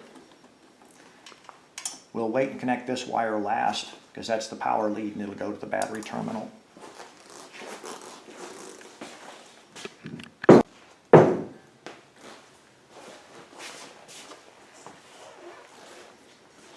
Okay. Included in the kit is going to be a 3/16 to 1/4 inch adapter for the fuel line. Put the 3/16 inch end of it into the 3/16 inch fuel hose that runs to the fitting we installed in the high pressure pump. Put another one of the small hose clamps on that. Now take the 1/4 inch fuel hose that we hooked to the pump and run the other end of it around in front of the hose that goes on the pump, but behind the main wiring harness. So it just runs around in a loop. And will then connect to the 3/16 to 1/4 inch adapter. So we'll go ahead and plug it into the adapter. And then we'll put a large hose clamp in that location.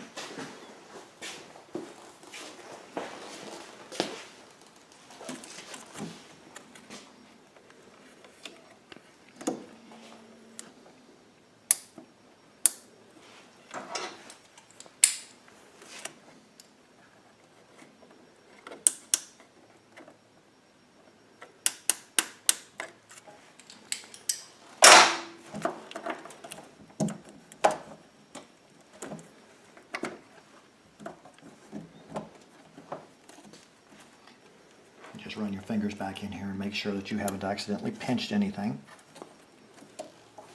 So now we've got this loop running right in the front. And now we can put the air box mount bracket back in place. And it's held by the 3 bolts with the rounded ends because of the fact that they go into the blind holes in the engine block.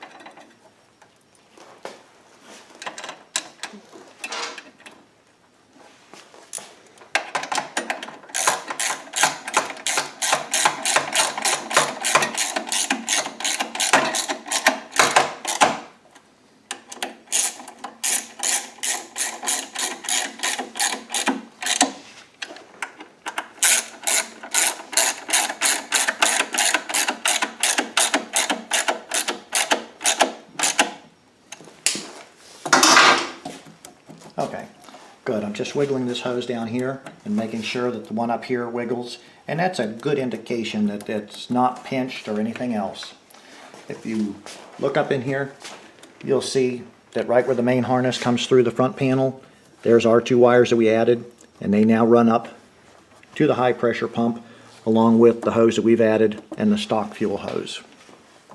So now we can go ahead and reinstall the stock air box. Make sure that the hose that runs from the air box, the evaporative emissions canister, is in the groove where it belongs.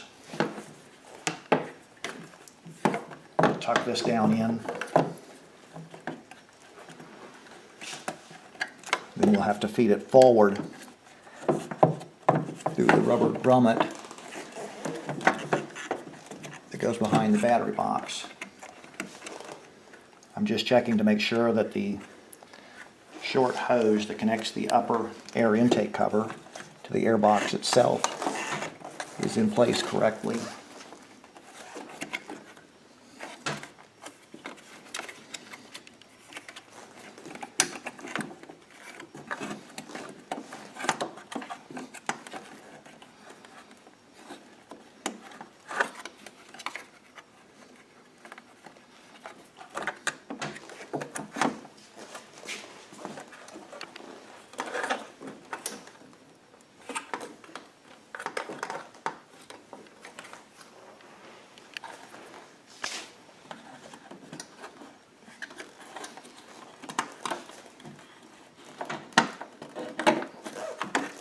Okay. You slide the air box back over that stud and you know you got it on right. And go back to the short section of hose that connects the upper and lower air boxes. And make sure that the 2 clamps that we loosened earlier still spin freely. If they do, that's an indication that they are in the right spot because there's no pressure on them. If they spin freely, we can now go ahead and tighten them down.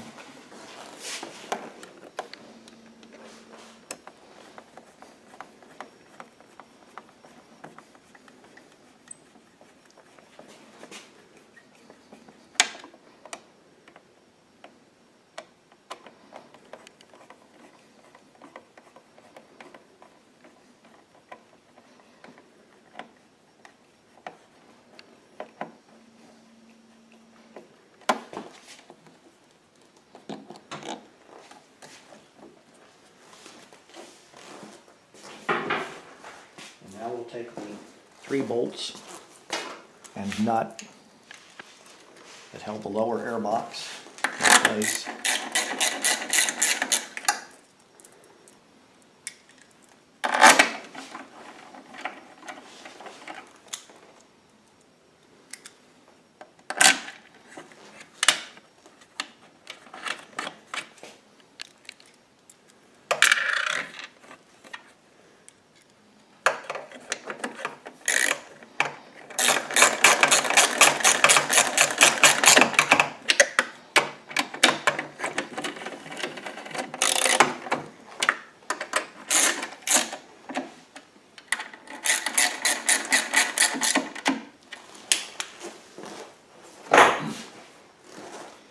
Now we'll look at the upper air box. Okay, remember the stock hose, stock fuel line, was in this clip on the lower air box we unplugged earlier. Go ahead and plug that back in at this time. The upper air box cover.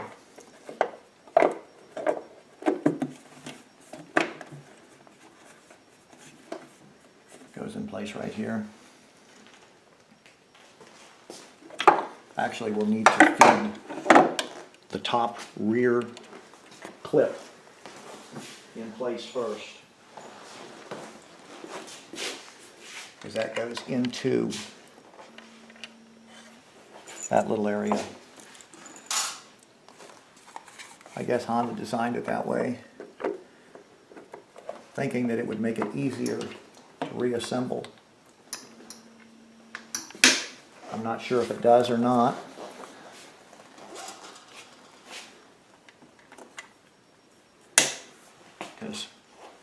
no other way to do it, since that piece is in there. Okay. The rear clamp is really kind of a pain. I use a pair of needle nose pliers, grab the clamp, hook one end on, and then push the other end kind of in place.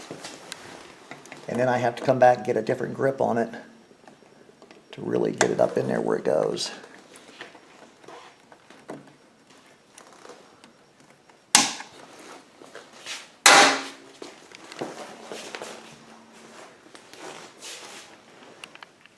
And it's in place correctly. Okay. Fuel line moves around nicely, which means it's not pinched. And that's very important.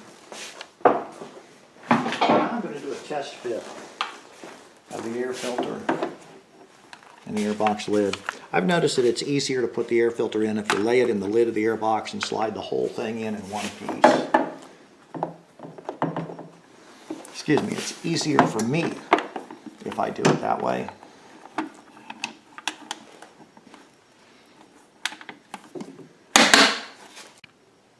Okay, now we're ready to install the fuel filter. There's actually 2 locations you can install the fuel filter in, so I'll do them one at a time. First location I'm going to show you is there's a hose that runs from the quick disconnect fitting down this side of the generator and into the fuel pump. Right below this bracket, which latches the door shut, I'm going to cut this hose and install the fuel filter in this location. So we're going to go ahead and cut the hose. Now the fuel filter has an arrow on it, and that shows the direction of fuel flow. This fuel filter is going to be mounted vertically, so you put the arrow pointing down. Get our hose out.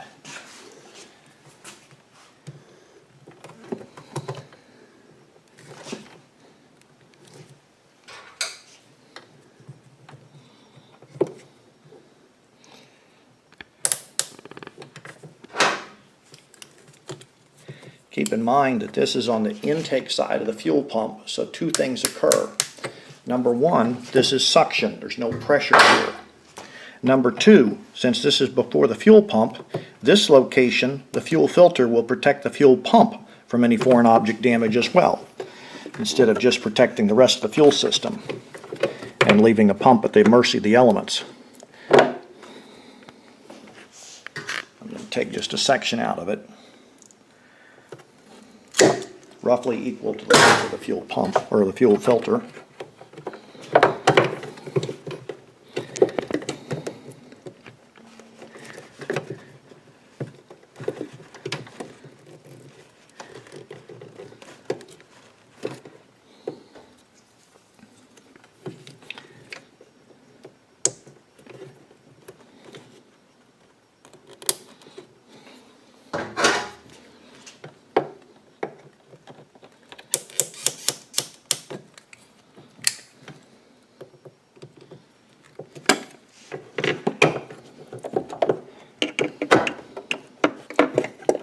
Tuck it back into place. Be careful that as you do this, you don't have the fuel hose rubbing against any engine mount brackets or anything like that where it's real tight. If it does feel like the fuel hose is rubbing against an engine mount bracket or something, trim the hose. If shortening the hose a ½ an inch will keep it from touching an engine mount bracket or part of the housing or something like that, some sharp edge, go ahead and take the time to do that. And now let me go ahead and show you the other location that you can mount the fuel filter in. Okay. Now here is the hose that goes to the fuel tank from the fuel pump. I left that hose until the very last minute to cut. Keep in mind that this end of it goes to the pump and this end of it goes to the tank, so fuel flow will be in this direction through the hose. And I'm going to cut it at a point where it looks convenient to be able to snap this fuel filter down in here because I want the fuel filter to be visible. If it's visible, then you'll be able to see if it's clogged up or has water in it or anything else like that, and it'll make servicing it a little bit easier.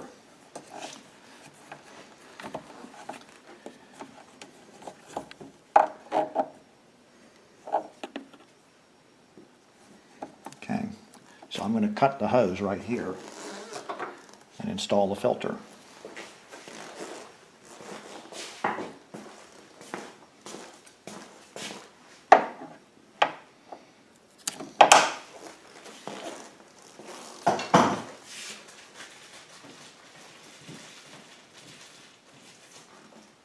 It's actually a lot easier to put it in if you put the fuel filter down under there. However, if you do it that way, then if the fuel filter becomes clogged or full of water or something like that, and somebody doesn't know the filter's down there, they'll never know it. And if the filter is up here where it's visible, it actually will make life a lot easier if you ever have a problem with it, like water in the gas or something. You can clearly see it this way.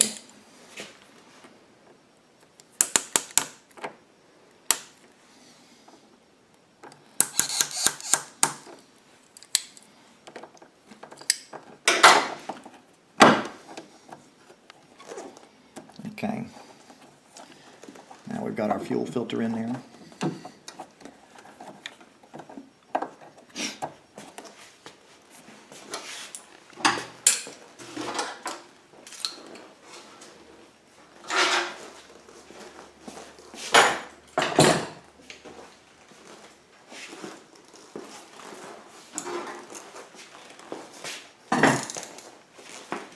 I'll go ahead and hook up the battery to our system.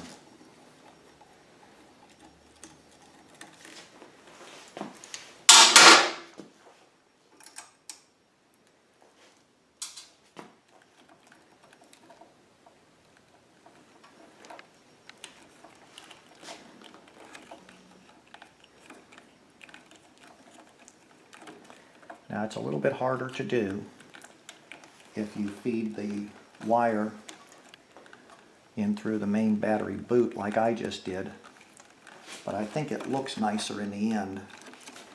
Again, it's just one more thing that looks like it was meant to be there.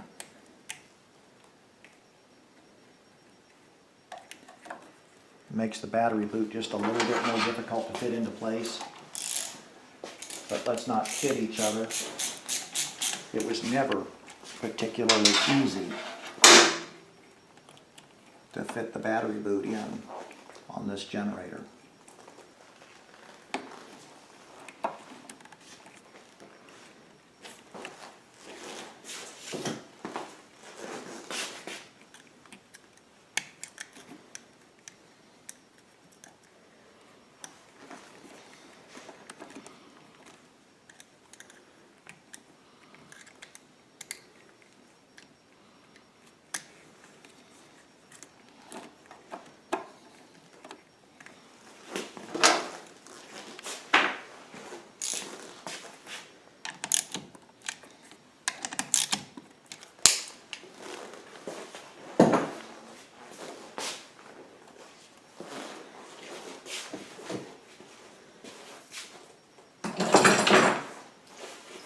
Kit will come with plenty of zip ties. They're very useful for going ahead and tying all the wires up in a nice tight bundle. That way you don't inadvertently pinch one of them when you're putting the front cover on.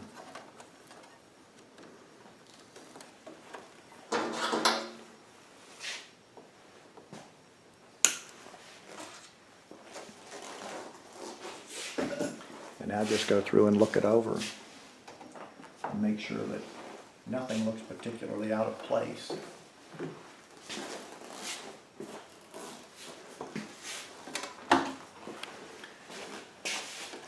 What we'll do is we'll go ahead and start it and run it just like it is to test and make sure that everything is correct. And if everything is functioning correctly, then we'll go ahead and put the rest of the covers on. Okay, I've got the door open because the fan is going in the other room because we're about to start this engine and run it. And we don't want too much carbon monoxide built up. We've got a remote fuel tank hooked to it. And it goes from the remote tank to the quick disconnect port. What you want to do is come over and look at the fuel filter, look at the fuel lines, look at the fuel fitting on the top of the fuel tank and so forth. When we start it and run it, the float that we installed onto the high pressure injection pump, when the tank is low, the float will fall. It'll turn on this lift pump. The lift pump will then put fuel into the generator until the fuel level raises the float up enough to turn it off. And you'll know if the float and everything is working correctly because you'll look at the see-through fuel filter and you'll see it flooding with fuel and then stop, and then flood with fuel and then stop. So that way you know the fuel pump is working because it's flooding with fuel, and you know that the float assembly is working because it stops. And then what we'll want to do is shine the camera underneath it and so forth just to make sure that there's no leaks. I'm going to go ahead and start this by remote control. If you're familiar with my remote controls, then you know what I'm doing. If not, I urge you to take a look at my wireless remote control for this because I control the fuel injection computer and the eco mode and the outlets and start and stop all by remote control. So what we'll do is we'll go ahead and turn the main switch on by remote control. And then we'll go ahead and start the generator. And then we'll set it down into eco mode so we can hear a little bit better. So let's go ahead and start it.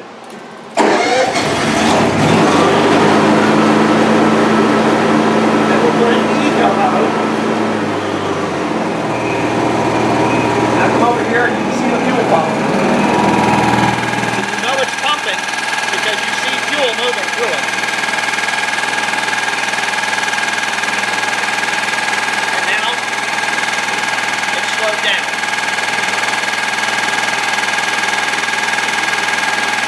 The fuel pump will kick on and off as it goes. Go ahead and look under it, make sure you don't see any fuel leaking anywhere.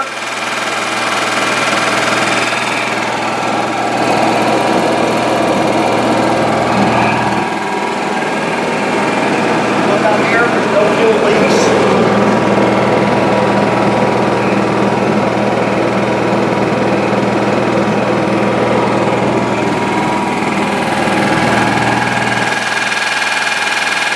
Now it's dumping fuel again. Because the fuel pump is turned on. You can see where it's entering this into the filter.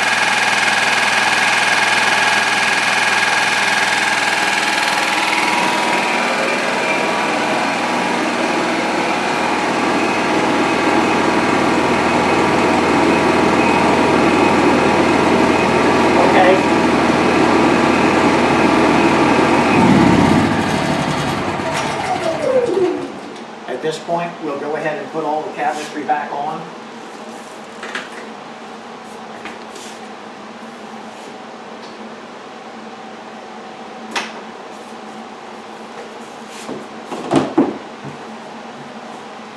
Let me close the door so we can hear better.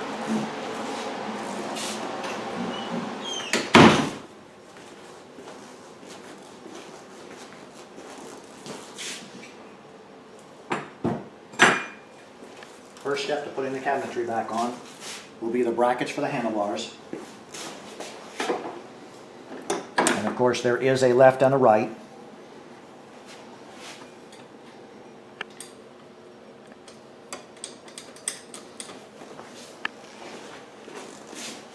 The easiest way to tell if you're getting the left one and the right one on the correct side is the way that it's the hardest to assemble. That's the way it goes. Where you've got to reach between the control box and the bracket in order to put the nuts in place.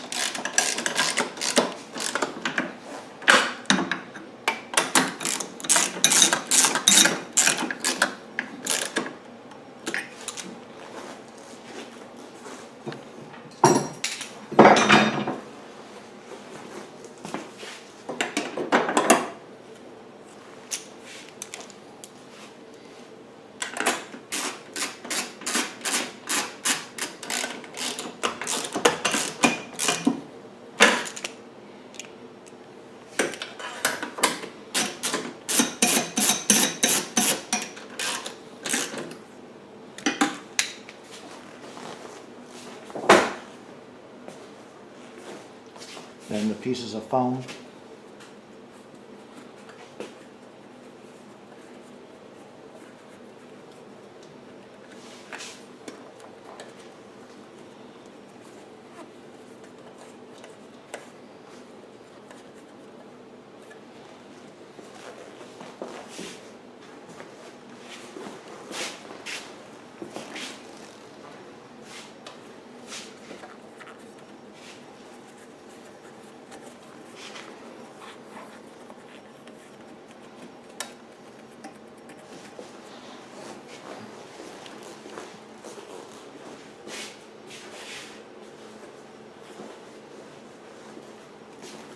Remember on this one, we've got the remote control, so we're going to feed the antenna wire through the battery door.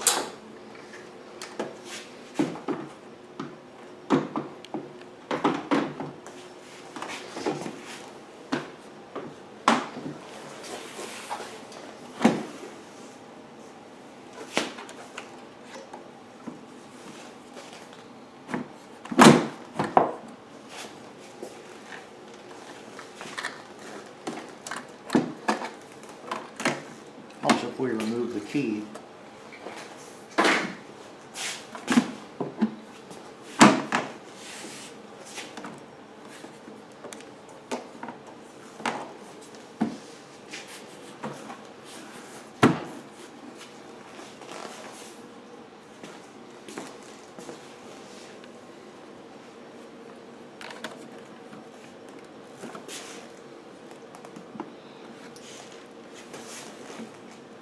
okay. It's always good to take just a couple of minutes to shine a flashlight back in everywhere and make sure that everything is in place where it's supposed to be and nothing is getting pinched.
Now when we're running it with all the cabinets on, it should be considerably quieter.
So now you have a 7,000 watt Honda generator with a remote start and a remote fuel system, and it doesn't have a whole lot of obnoxious stuff hanging around on the outside of it. As I explained in my remote start system, the antenna can be mounted inside, right behind the word Honda, but not inside the control box, because the control box is metal and that is a Faraday cage. But there is enough room to lay it on its side behind the plastic cover, and that way you can't even tell that it's got a remote control from a distance. However, with the antenna up on top of it, you can get up to a half a mile range with my long range transmitter. So we'll go ahead and set this on the ground and fire it up and play with it.